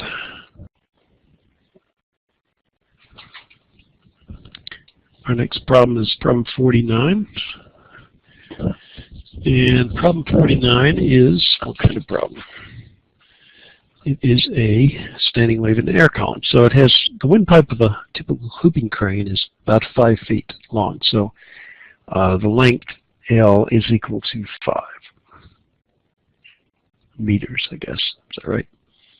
5 feet. 5 feet. I thought that was kind of long for a neck, 5 feet. What is the lowest resonant frequency of this pipe, assuming it is closed at one end?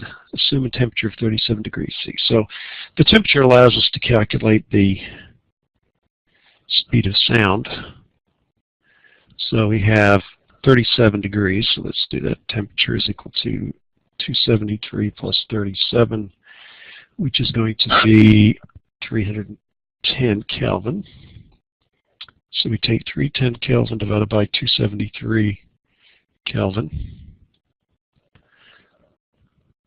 That's a hot temperature, 37 degrees C. Let's just do that just for the heck of it. 37 times 9 divided by 5 plus 32, 99 degrees, 98.6. Okay. I guess wherever Hooping Crane's in, it must be hot. Okay, so let's calculate this. 310 divided by 273 raised to the 0.5 power. Say it's in the square root times 331. We get 353. So that's the speed of sound in air at that temperature, meters per second. Okay.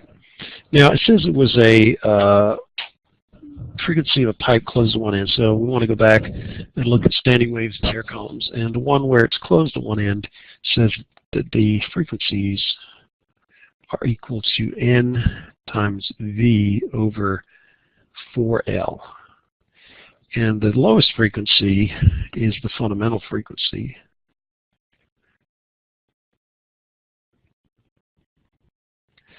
Is F1. That's when N equals 1. And in this case, N goes 1, 3, 5, 7, 9. It goes odd. But odd, N is 1 is odd, so that works out. So F1 is equal to 1 times V, which is 353 meters per second, divided by 4, divided by feet. So we gotta convert this to meters, because we have the speed of sound in meters per second. So we go to the front of the book and look for the conversion factor. So you have 5 feet times, what we need is feet per meter, or meters per feet, depending on which one we have, meters, feet. So feet per meter, we have 3.281 feet per meters, 3.281 feet per 1 meter. So 5 feet divided by 3.281 is 1.52 meters. So 1.52 meters. And the meters will cancel out. We'll have inverse seconds, which is the same as hertz. It's 353 divided by 4 divided by 1.52 is 58.1 hertz. So that should be the answer, and we'll just check it and let you know whether they're right or not.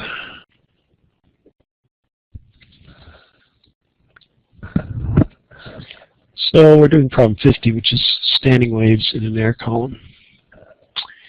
So let's read the problem. The overall length of a piccolo is 32 centimeters. The resonating air column vibrates as in a pipe that is open at both ends. For I can find the frequency of the lowest note a piccolo can play, assuming the speed of sound in the air is 340 meters per second. Opening holes in the side effectively shortens the length of the resonant column. At the highest note a piccolo can sound is 4,000 hertz. Find the distance between the adjacent nodes for this mode of vibration.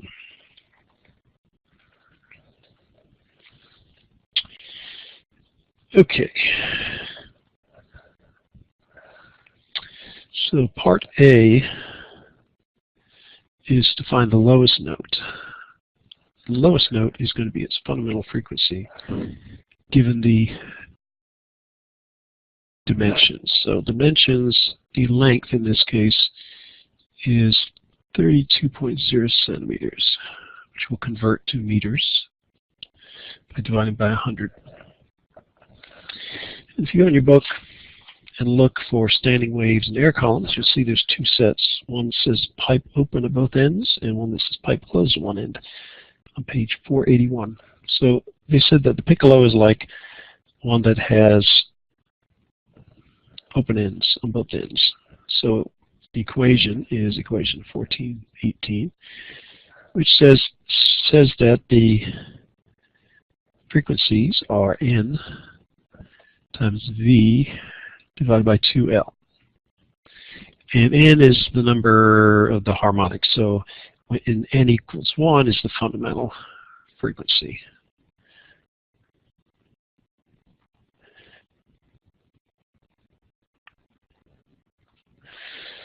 So we'll call it F1 for the fundamental frequency, and that's just V over 2L. Now we're given L, and we're also given V as 340 meters per second. So we know that V, the speed of sound in air, is 340 meters per second. So simple to calculate the fundamental. It's equal to the speed, which is 340 meters per second, divided by 2, divided by L, which is 0.32 meters. So that's going to give us inverse seconds, which is cycles per second. Cycles really doesn't have a unit to it, so we don't put units in, so it comes out as inverse seconds, meaning seconds to the minus 1 power. So let's calculate it here. 340 divided by 2 divided by 0.32, which is 531. And the units are cycles per second, or hertz. Okay, so that's part A. Just check, make sure we get the right answer. 531 hertz, which is what I got. Okay. Part B. Opening holes in the side effectively shortens the length of the resonating chamber. If the highest note a piccolo can sound is 4,000 hertz, find the distance between adjacent antinodes for this mode of vibration. So what we're doing is looking for this length, and from the length we can figure out what's going on here. So so just thinking about this.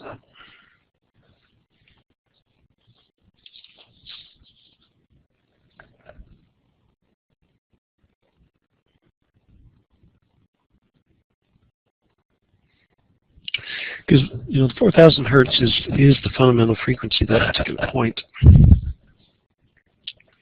So that's 1, n is 1 again. So if we take this f sub 1 is equal to v over 2l, what we're doing is changing the length. So if we want to solve for l, we would get l is equal to v over 2 f1. So l is equal to 340 meters per second divided by 2 divided by f1, which is 4,000 hertz, which is inverse seconds. So the seconds cancel out. 340 divided by 2 divided by 4,000. Now, this may not be the final answer, because it's 0.0425 meters, which is 4.25 centimeters. But let's think about what they're asking relative to antinodes. So if we go look at those tubes, section on tubes, which is somewhere in here.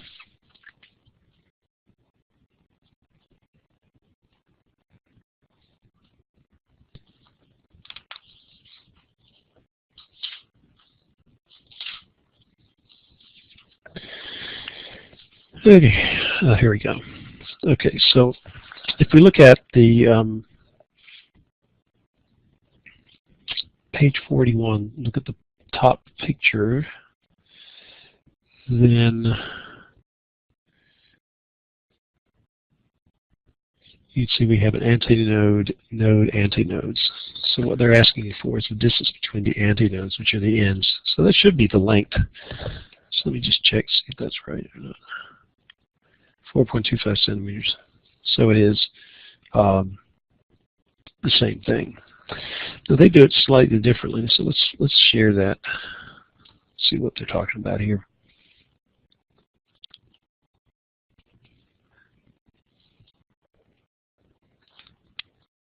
So here's the solution. Okay, so the frequency was equal to V over 2L. 2L is the wavelength because of the way if you look at the top picture on page 481, it's just a half a wavelength. It's not the whole wavelength to the fundamental frequency. So they have this DAA is equal to lambda over 2, or lambda is equal to 2 times this distance. Lambda is equal to 2L, so it's not really telling you these are new. So actually, I think it is just the same thing. If we go back to the other equation, I got L is equal to V over 2F1. So let's see what that says. V over 2F1.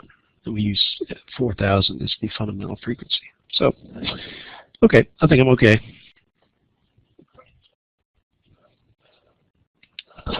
Problem 51, which is also in our standing waves and air column section.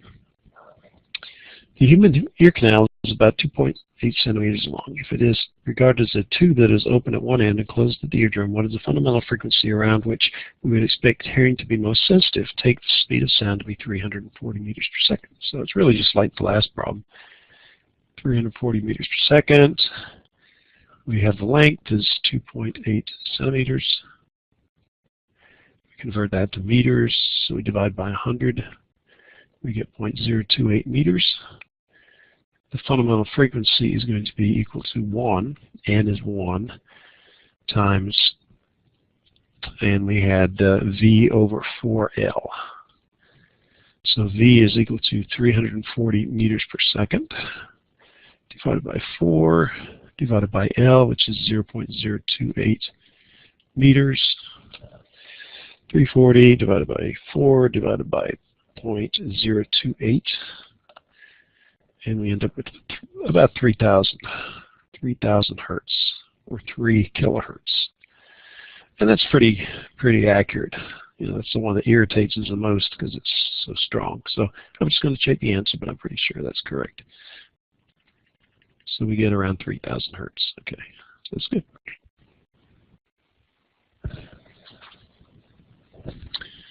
So next problem is 54. So this is still in the standing waves and air columns. 54. Two adjacent natural frequencies of an organ pipe are found to be 550 hertz and 650 hertz. Calculate the fundamental frequency and the length of this pipe. Use the speed of sound in ears 340 meters per second. So an organ pipe, if we go back again into the book and we look for standing waves, so what's an organ pipe? Well, an organ pipe is actually a closed pipe at one end. So in that case, the harmonics are equal to N times V over 4L. And basically what we have is we have two harmonics. We have, let's say, F sub n and F sub n plus 1.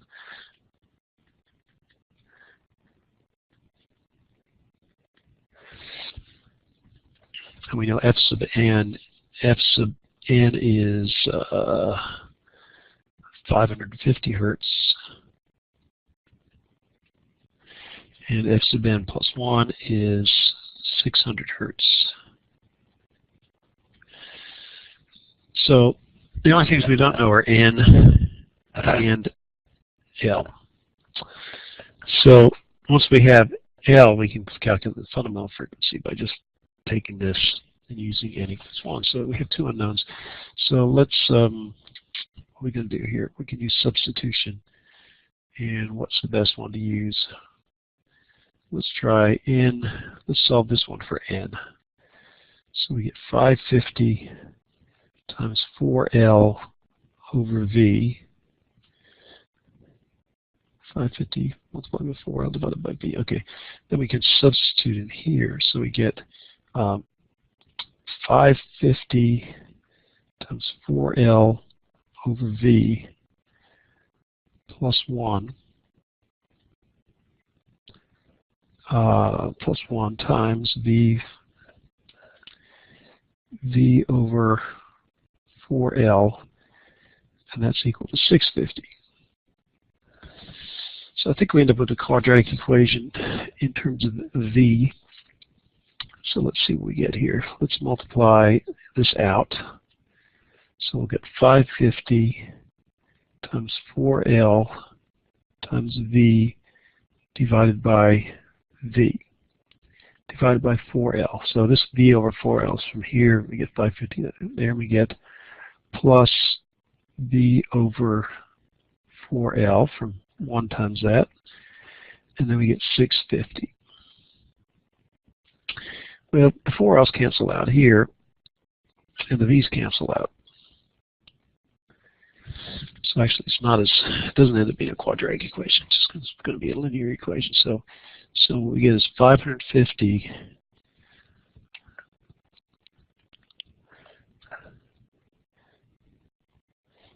plus V over 4L is equal to 650. So V over 4L is 100. 650 minus 550. And so L is equal to, with L up here and 100 down there, so it equals V over 400. So we said V was 340 meters per second. We have 400, which is the units. What are the units for 400? Where'd that come from? Well, this is inverse seconds. So, and then we multiply by 4, which is just a constant. So this is so this has units of meters per second, and this has units of let's see, we said it was 100, but it was hertz. It's 1 over seconds. So we end up with units of length, which is what we should end up with. So we get 340 divided by 400, and we get a length of 0.85 meters. So now we go back and we can calculate the fundamental frequency. F1 is equal to 1 times V over 4L. And the fundamental frequency, the speed of sound in air is 340. And we have 4 and we have L, which is 0.85 meters. The meters cancel out. We just end up with inverse seconds, which is the same as hertz. So 340 divided by 4 divided by 0.85, and we get 100 hertz as the fundamental frequency, which is, I think, what they asked us for. Calculate the fundamental frequency and the length of the pipe. So we're going to see if that's right or not.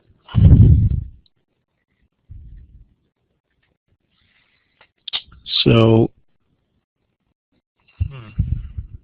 they got they got twice the length and half the frequency. So let's see if I made a mistake here. So I'm going to pause it for a second, see if I can find out what's going on.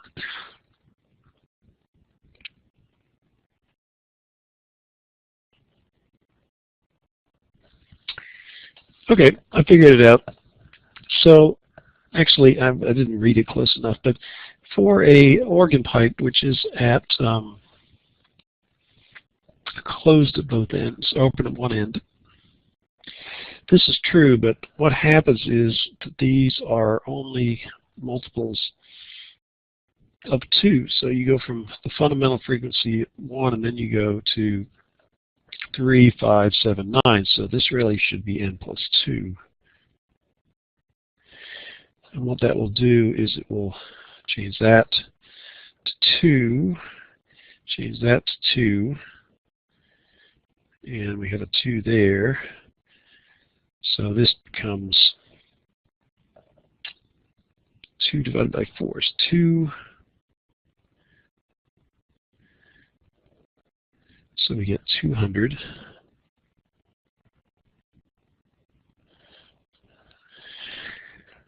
So is that right? Okay, so I'm saying instead of 2, that would be 200. And actually, yeah, I guess that works out right. So you divide that by 200.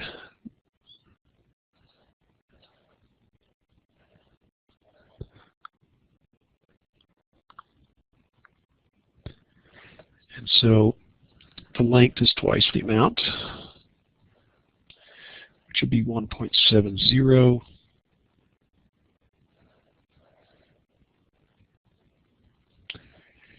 And so when we come down here, this becomes 1.70.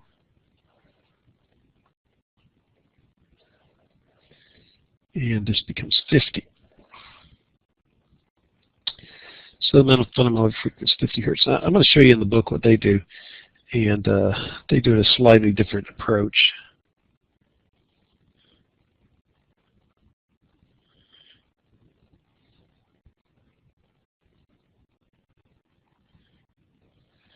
So this is problem number 54.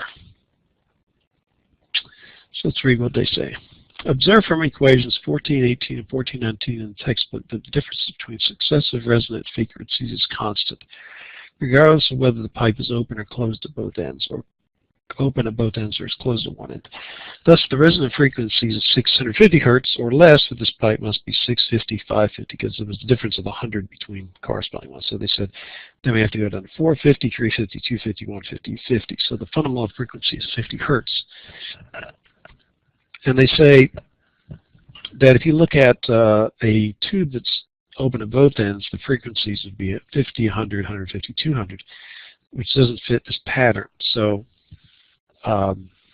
it has to fit the other pattern, because for the case of a pipe open at only one end, the resonant frequencies are only the odd multiples of the fundamental frequencies. This is a characteristic of a pipe that is closed at one end and open at the other.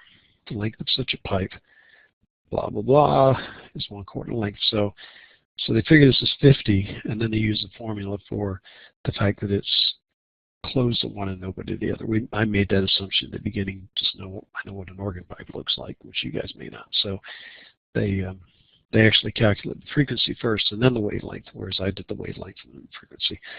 But you can see we get the same answer. Problem 66. So 66 and 67 are additional problems. The student uses an audio oscillator of adjustable frequency to measure the depth of a water well.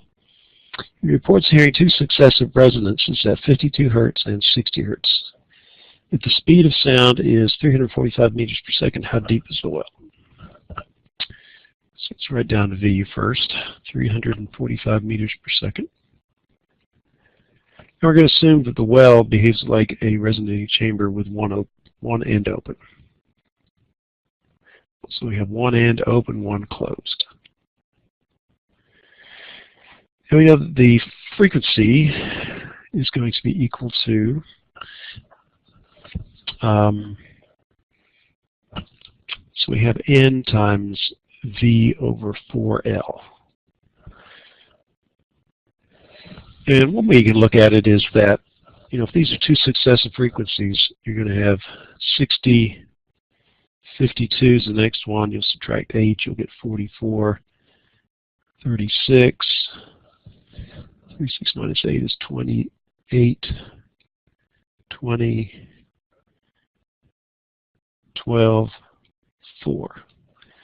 So this is N equals 1, N equals 3, 5, 7, 9, 11, 13, 15. That would be one way of doing it. And so we'd see that the fundamental frequency is 4. And because of that, because F1 equals 4, and that's equal to V over 4L, we can calculate L. So if you solve for L, is going to be equal to 16 divided by, actually the other way around, it's going to be V divided by 16. How did I get that? Well, I moved L up here and moved 4 down there, so 4 times 4 is 16. So we get 340 meters per second divided by 16. And the 16 has units of, well, what is it, frequency, because we have for hertz. So it's going to be, hertz is going to be inverse seconds. So we end up with units of meters, which is what we should end up with. 340 divided by 16 is 21.3 meters. So that should be the answer. Let me just check.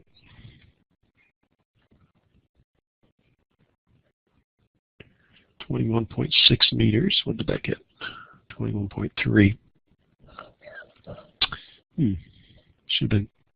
Oh, I used 340 instead of 345. There we go. That's where it was. 345. So that's going to be 21.6. That's one way of doing it. The other way to do it is that we would say F sub n is equal to n times V over 4L. And F sub n plus 1 is equal to n plus 1 times V over 4L. This one is equal to 60. No, this was 60. It's the higher one. This one is 52. So the question is, what is L and what's N? So, see, we have, we know V, so we can solve. What we're going to do is we're going to use substitution. So you get N is equal to 4 times 52 times L divided by V. So I just solve for V. So I take this times that, divided by that, I get N. Okay, then substitute in here, and you'd have 4 times 52 times L plus 1 times V is equal to 60, and I do need to divide by 4L here. So what I'm trying to do is solve for L. Well, let's multiply both sides by 4L. So you'd have 4 times 52 is 208, 208L plus 1 times V is equal to 240L. So 4 times 60 is 240. Okay, now multiply this out, so you get 208V times L plus V is equal to 240L. Then we subtract this from both sides, so we get V is equal to 240 minus 208 is 32, so we get 32L. So L is equal to V divided by 32. V is 345.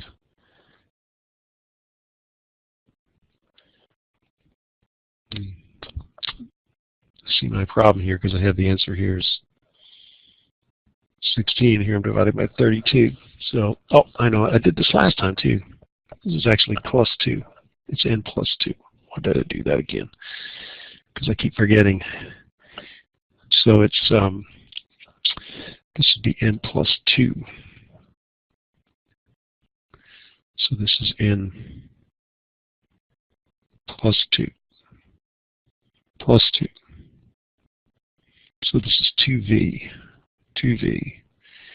So when I do that, I'll get 16. And you get the answer, which is 21.6. So, yeah, if it was open at both ends, we would just do n plus 1, but we do n plus 2 in this particular case. You get 21.6. So, either way, that's the answer.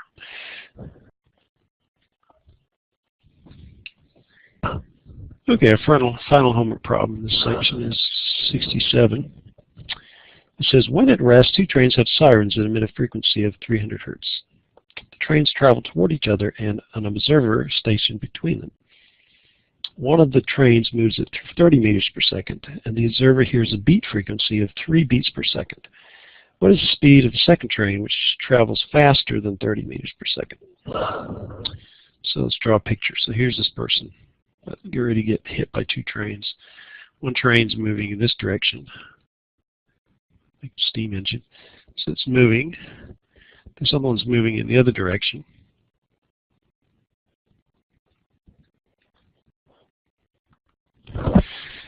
And so this one is going to increase the frequency, and this one is going to, they're both going to increase the frequency because they're moving toward each other.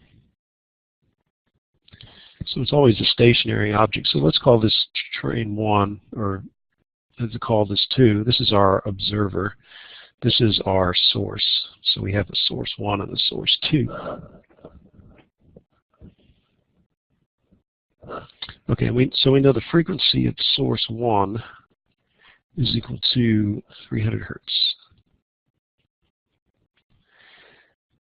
We know that this is moving faster than this one, okay, because they told us the second one was moving faster. One of the trains moves at 30 meters per second. So let's say the velocity of train 1 is 30 meters per second. That means that the velocity of train 2 is equal to greater than 30 meters per second. Now the beat frequency is the absolute value of the difference between the frequencies. And what we're talking about is we're talking about the observed frequency. So it would be the frequency observed 2 minus frequency observed 1. And that difference in observed frequency is going to give us a beat frequency of 3 beats per minute. 3 beats per minute. Okay, so the 3 hertz. Is it beats per minute or beats per second? Beats per second. Okay, hertz. So if that's the case, then this frequency is going to be higher than this frequency. So let's think about this. So the observed frequency of siren number 1 is equal to the source frequency times V divided by V minus V1. So I know the source is 300 hertz. And I know that the velocity of sound is given, I think. They don't say it, so we're going to assume it's going to be 345 meters per second, I think is what we assume. Let me just check.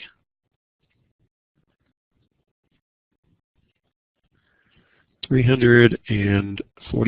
Okay, so that's what we're going to use. So we know that V is 345 meters per second. So what do we know? We know this, and we know that, and we know the source, so we can calculate this.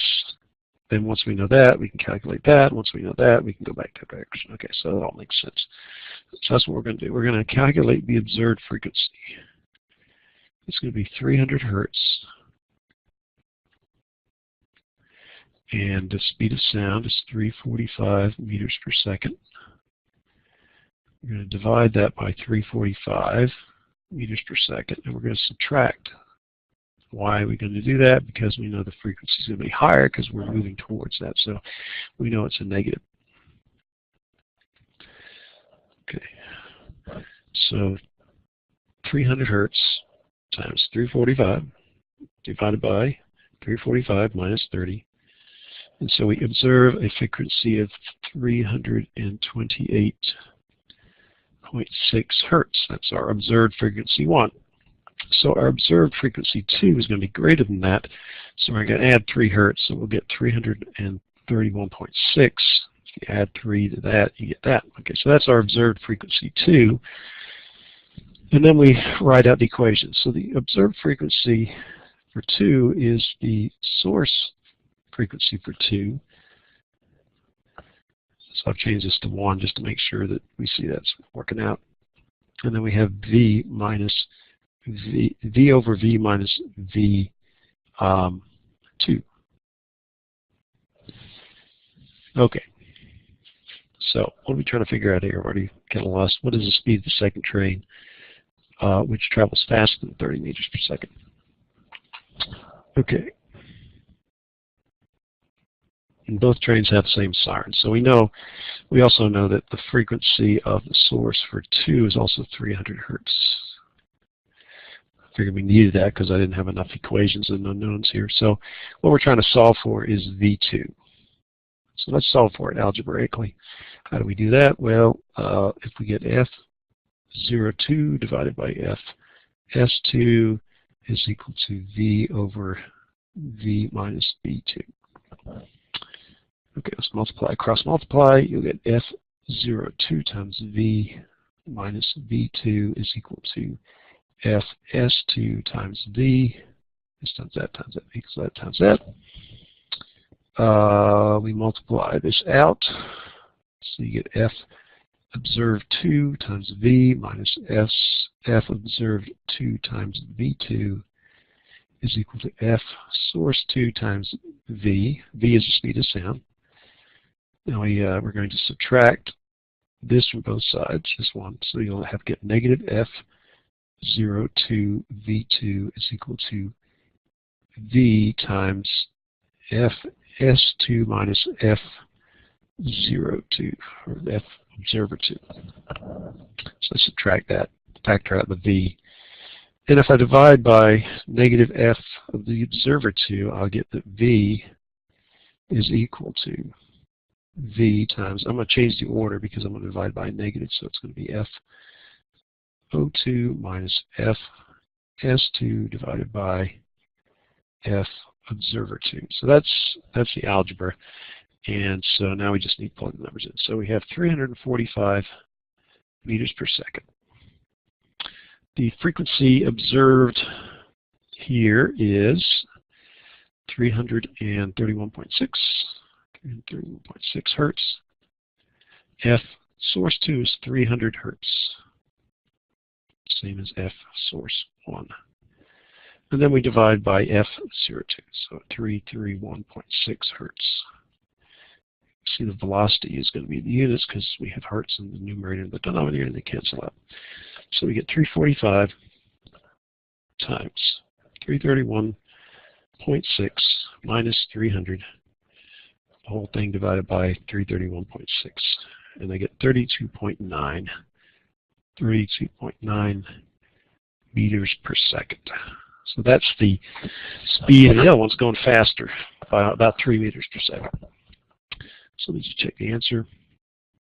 32.9 meters per second, exactly. Okay, so let's just kind of review what we did there, just so you got lost. The source frequency for both of them was the same, 300 hertz. V1 was 30. We knew that V2 was greater than 30 meters per second. We knew the speed of sound was 345 because they didn't give it to us, so we always assume it's that. The beat frequency, which is the difference, absolute value of the difference between the two, it was equal to 3 beats per second, which is 3 hertz. We knew this was greater than that because they told us that it was moving, this one was moving faster than that one. So what we did is we looked at just this pair here, this observer and this source. And the only thing that we didn't know was what the observer frequency was. So we just plugged in the numbers, 300 hertz for the source, speed of sound minus the speed of the object. We subtracted it because it was moving towards the person, so this frequency goes up. So it went from 300 hertz to 328.6. We added the 3 hertz here to find out what the second frequency of the second train was. That was because the beat frequency was 3 different, so we added it to that. And we knew this was going faster, so we added it, because the faster you go, the higher the frequency is, because the more those waves get smushed up. So we knew that. So then we applied the same relationship, except between the observer and the second source. And it turns out the only thing we didn't know was V2. We knew the source was 300. We know the observer from the beat frequency was 331.6. We know the speed of sound, which didn't change. And if you do the algebra and solve for V2, you get this expression. Plug the numbers in, We got 32.8 meters per second.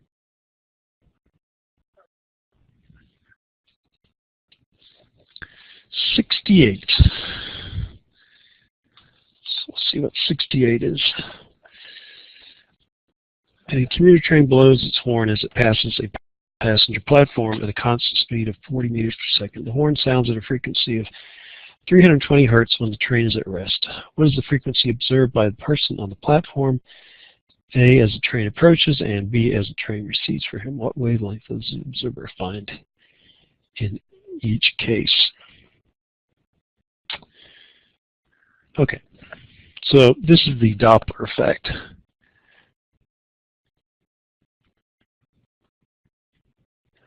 And it's due to the effective wavelengths of the sound waves getting closer to each other as you're moving towards something and further away as you're moving away. So you get this change in pitch.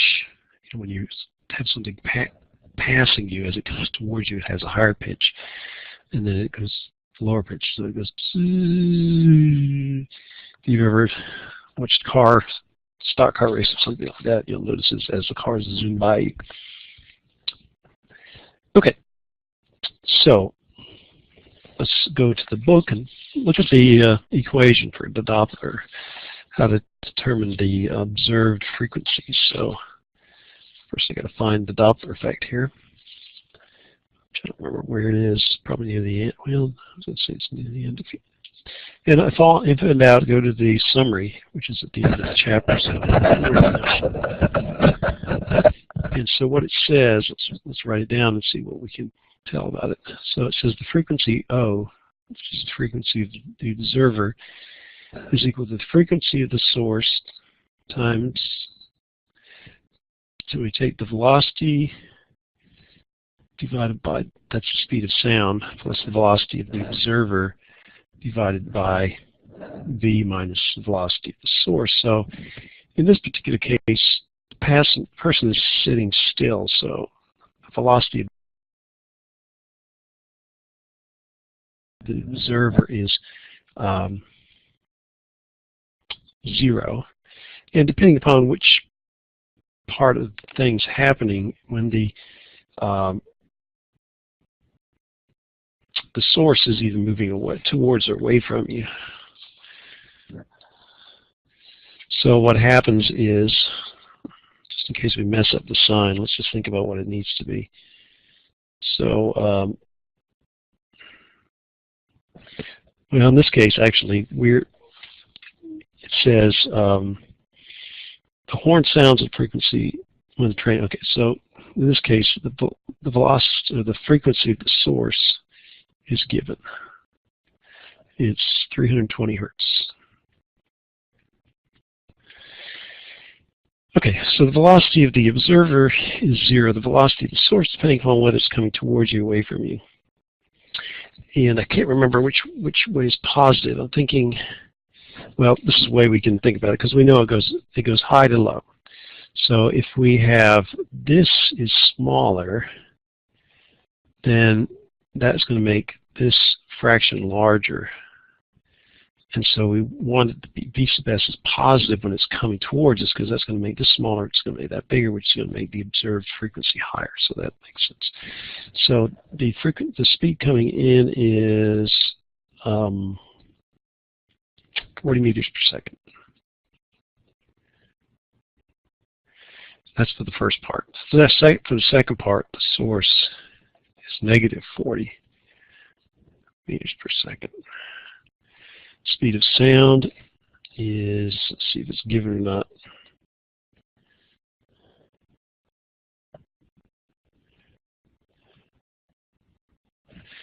Okay, they don't give it to us, so we're going to assume, we assume it's 340 if not otherwise specified.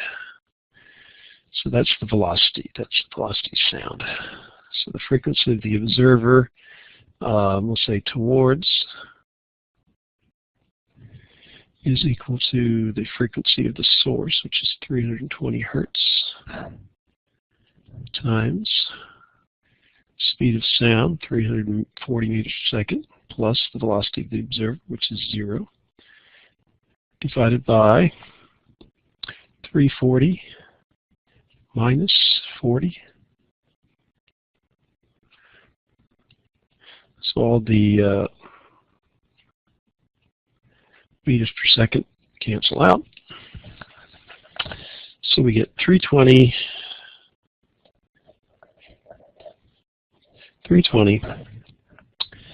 times 340 divided by 300.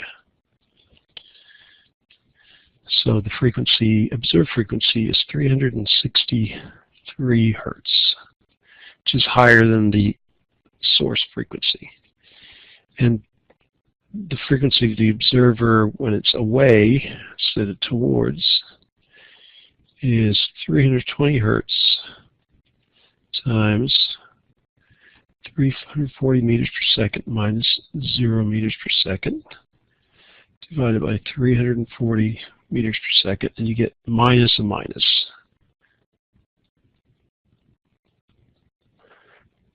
So that'll give you a positive, so you get 380. So you take 340 divided by 380, which is the ratio of the speeds, times 320, and you get 286 hertz. So those are the frequencies. Now, to calculate wavelengths, we have this relationship which says that the speed is equal to the frequency times the wavelength. This applies to any wave, whether it's light, sound, or on a rope. So we know that V is equal to 340 meters per second. So the case, what are they asking for first? What is the wavelength of the observer find in each case? So towards, the wavelength is equal to V over F. And this is the observed. So lambda towards is equal to 340 divided by the observed frequency, which is 363 hertz. Again, a hertz is a cycles per second, which is 1 over seconds as far as the units. So we get 363, we'll put it in here, cycles per second, which is a hertz. So you see what happens is the seconds cancel out. You get meters per cycle, which is what the definition of a wavelength is. So you get 340 divided by 363 is 0.937 meters, and away, do the same thing. So you just take, in the case,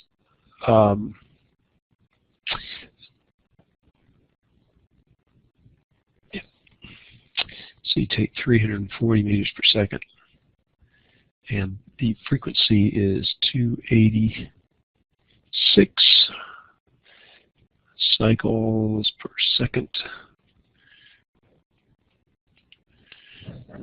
So 340 divided by 286, and we get 1.19 meters.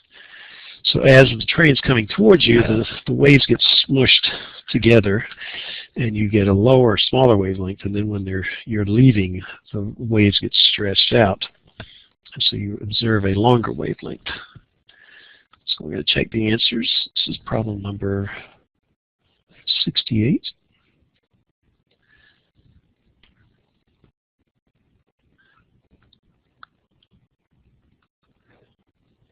So it says 362 and 287. 362 and 287. Okay, so that's close enough. And the wavelengths are 0.95 and 1.2. 0.95 and 1.2. So just going to check here. That seems, I mean, they're close, but they're not exactly what I was expecting. Oh, okay. They use 345 meters per second. That's why. So what they did is use 345 here instead of 340. And I'm trying to see if there's anywhere it said that. There's assumptions. Anyway, so that's the difference. They use 345 as the speed of sound.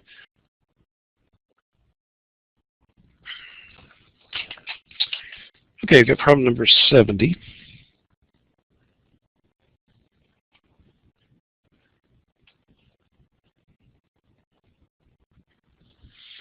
Let's read it. A flower pot is knocked off a balcony 20 meters above the sidewalk and falls towards an unsuspecting 1.75 meter tall man who is standing below. How close to the sidewalk can the flower pot fall before it is too late for a warning shouted from the balcony to reach the man in time? Assume the man below requires 0.3 seconds to respond to the warning. So let's draw a picture of that. So here we are on a balcony. Have this guy standing, his height here is 1.75 meters, and the total height where the flower pot falls off is 20 meters. So here comes the flower pot. So we're going to draw a flower pot. So it comes down here to a certain distance. And so what's going to happen is the person is going to yell. So the sound is going to go down here, and then he hears it, and it takes 0.3 seconds for him to respond and get out of the way. So we're going to get a certain distance just by falling. Then there's going to be this distance that's going to fall while the sound gets between there, and then the time it takes to fall from here to here has to be equal to 0.3 seconds. Is it 0.3 seconds? Yeah, 0.300 seconds. Okay.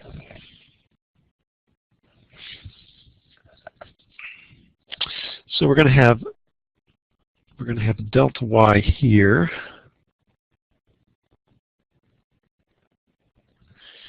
And this delta y is going to be determined by free fall.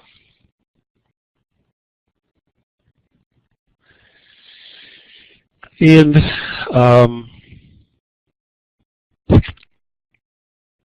until the person yells, and we're going to have a little bit more free fall. So this is going to be delta y2 when you have the sound. And you're going to fall another delta y3, which is while the guy moves out of the way. Okay, so let's see what we have here. And the total distance, so delta y total is going to be equal to 20 meters minus 1.75 meters. So it's 18.25 meters total distance. Okay, so let's see if we can figure this out. Okay, we know the acceleration is due to gravity. Let's define y positive going this direction. So this is actually, delta y is going to be negative.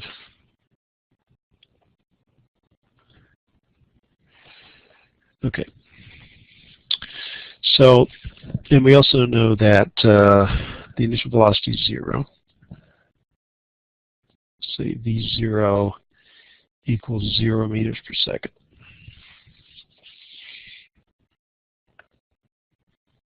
Okay, so the total distance, 18.25 meters. So let's see how long it takes for it to fall that amount of time. So we use equation number 4, which is delta y is equal to v0 t plus 1/2 a t squared. This goes to 0 because the initial velocity is 0.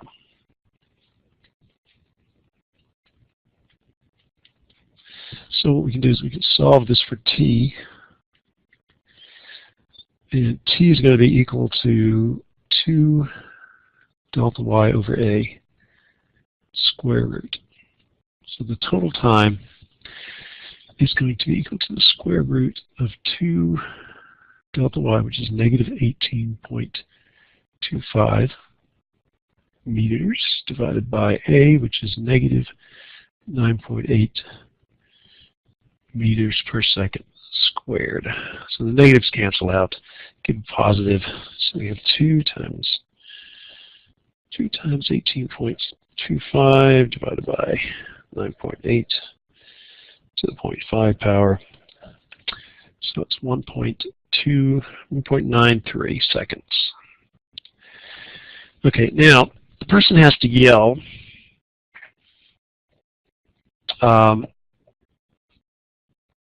So when this person hears it, so we're going to say the time here.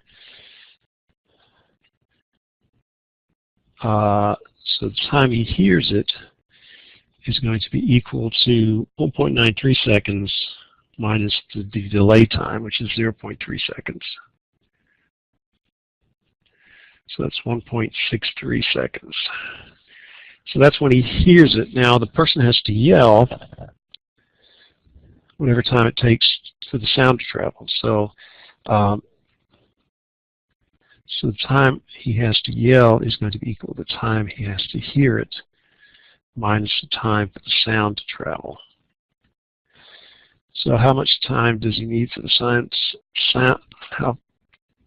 How far is it? Well, it's 18. The distance, delta y, which is the distance from where the guy is dropping the pot to the guy's ear, which is in his head, is 18.25 meters. And so we just use, velocity is equal to delta x over t. So the time is going to be equal to delta x, which in this case is delta y, divided by velocity, and delta y, 18.25 meters, divided by the speed of sound, which, let's see if they give anything about that. So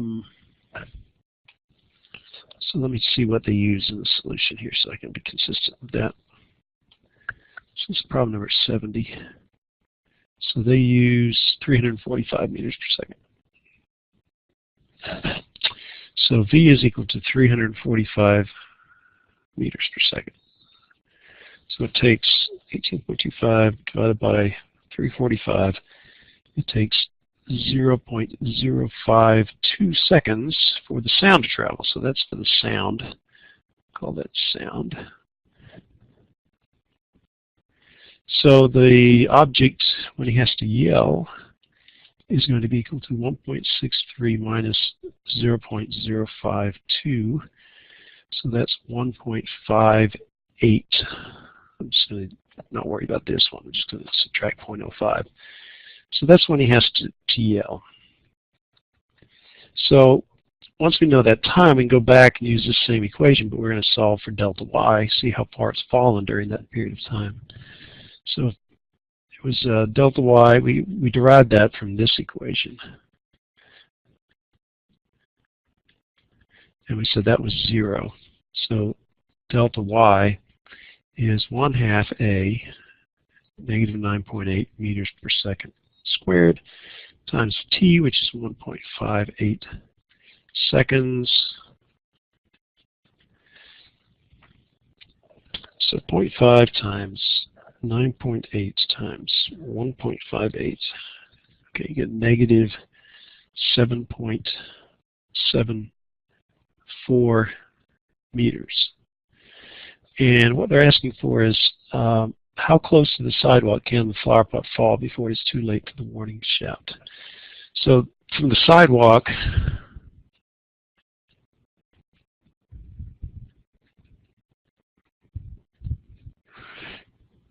is going to be 20 minus 7.74. So that's our initial height. This is our change in height. That'll give us a final height. 20 minus 7.74 is 12.26. I'm up for 12.3 meters. So that should be it. So let's see what the answer is.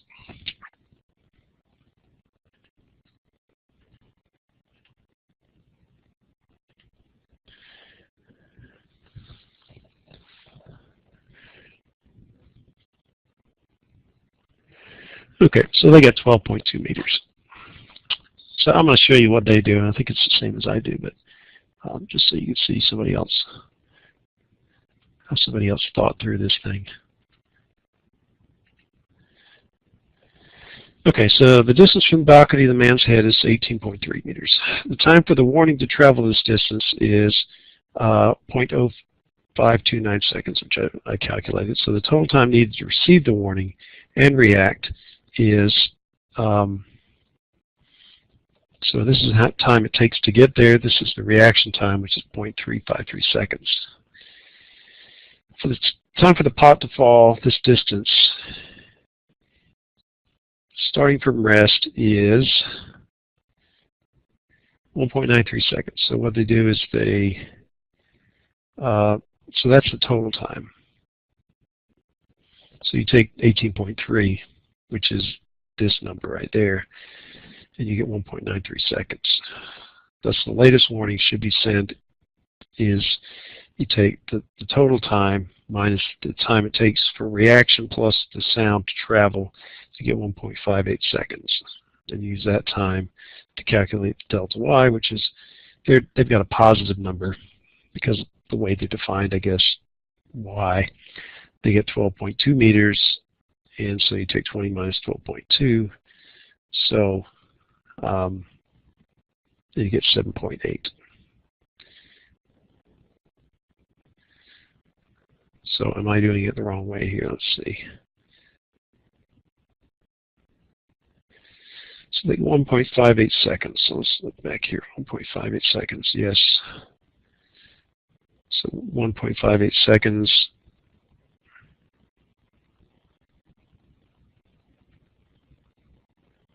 Oh, I forgot to square it. Oh, okay, let me go back here. I didn't make a mistake.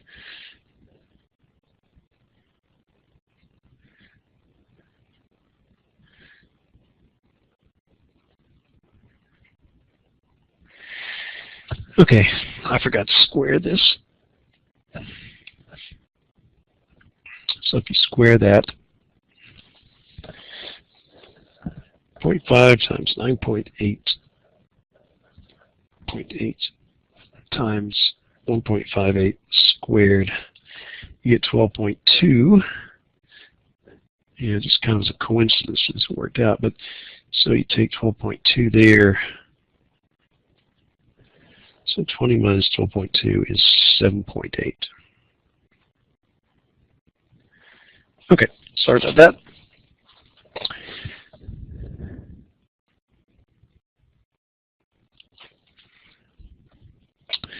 So our last problem in this section is another musical problem. So we have a flute that's designed so that it plays a frequency of 261.6 hertz, middle C, when all the holes are covered and the temperature is 20 degrees C. Consider the flute to be a pipe open at both ends and find its length, and assuming the middle C frequency is the fundamental frequency. A second player nearby in a colder room attempts to play middle C on an identical flute. The beat frequency, 3 beats per second, is heard. What is the temperature of the room? Well, the first one is, we just look at that equation. For the fundamental frequency of a tube that is open at both ends is V over 2L. So we're given the temperature, 20 degrees C, which is equal to 293.0 Kelvin. We add 20 to 273. And so the speed is 331 times the square root of the temperature divided by 273. So we get 293 divided by 273 square root times 331, and we get 343. So that's speed of sound in that temperature room. So now we have the speed. We have the fundamental frequency, so we can calculate the length of the flute. So the length is equal to V over 2F. Just by taking that original equation and solving for L. So the velocity is 343 divided by 2 times L, 2F. F is given as, so let's write that up here, F1, 261.6 hertz.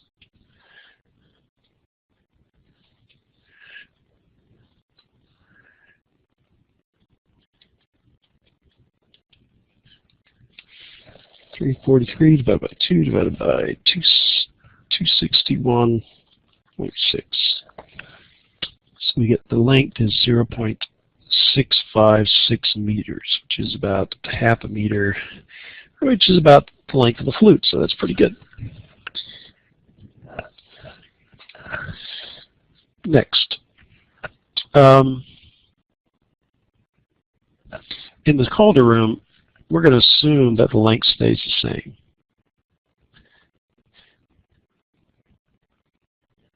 Now, it actually will be smaller because it's made out of metal and it will shrink, but it doesn't. They don't tell us what the flute's made out of.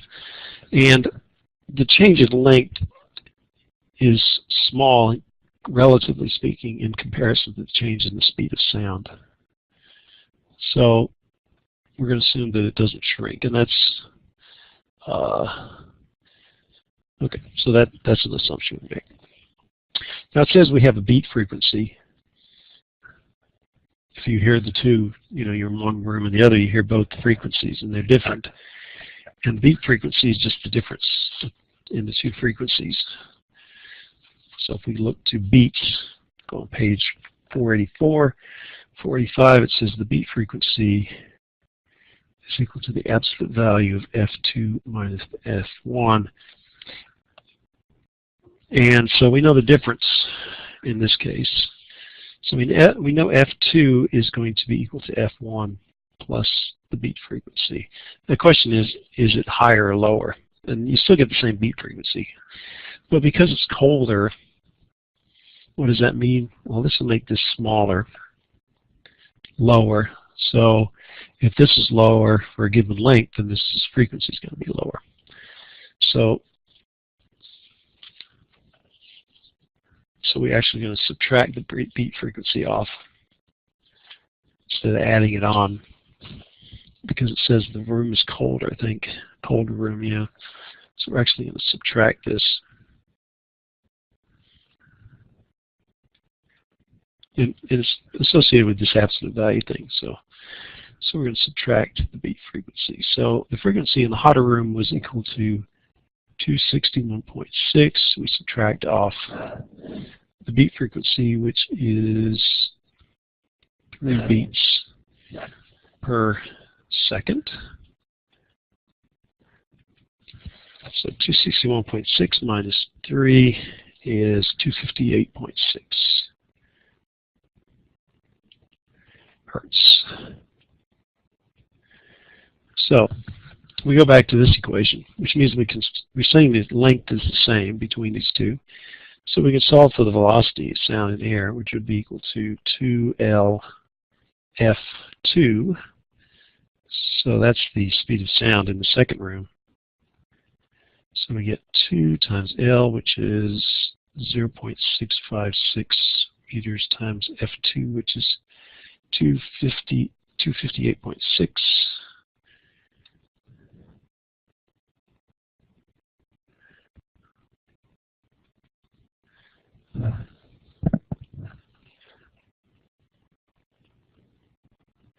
And so we get V2 is equal to 2 times 0.656 times 258.6, which is 339.3 hertz. It should be less than what we had previously. Okay, so what have I done wrong here? Something's wrong. Shouldn't be that much difference.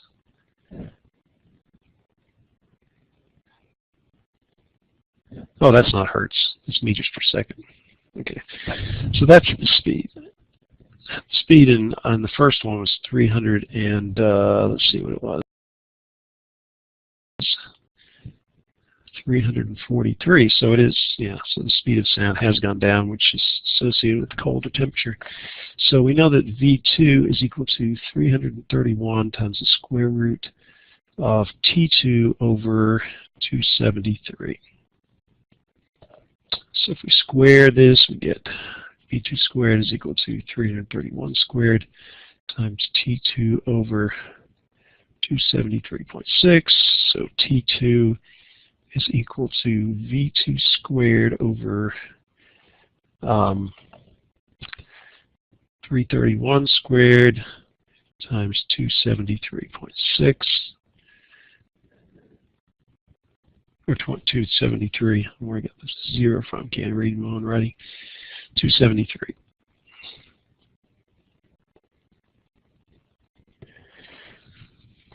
And V was equal to, what was the new V? The new V was 339.6. So we take 339.6 squared divided by 331 squared times 273. So T2 is equal to 339.6 squared divided by 331 squared times 273. And I get 287. 287.4 Kelvin. So in degrees C, we take T2 and we subtract off 273 to get Kelvin. 287.4 minus 273, it's 14.4 Kelvin. That's versus what was the original temperature? 20 degrees Kelvin, which actually is still pretty cool. Okay, let's check the answers here. So the questions were the length and the temperature. So the length we got was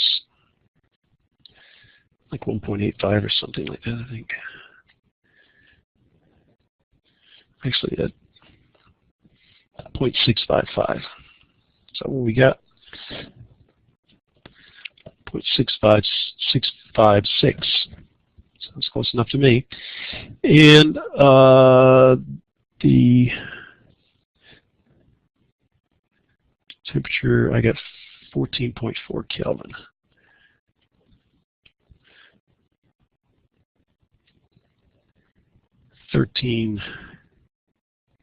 Maybe 14.4 C, 13 C. So let's see if they did the same thing. They took 3, they got that, they multiplied the wavelength, which is basically the same, it's related to this, so that works out. They got 339 meters per second. And what did I get? I got V2 is 339.3, so that's pretty close. And with that, they just worked it out just like that. So it's just a round off, some little round off error. Otherwise, we're okay.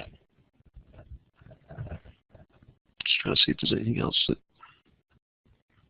No, it's good.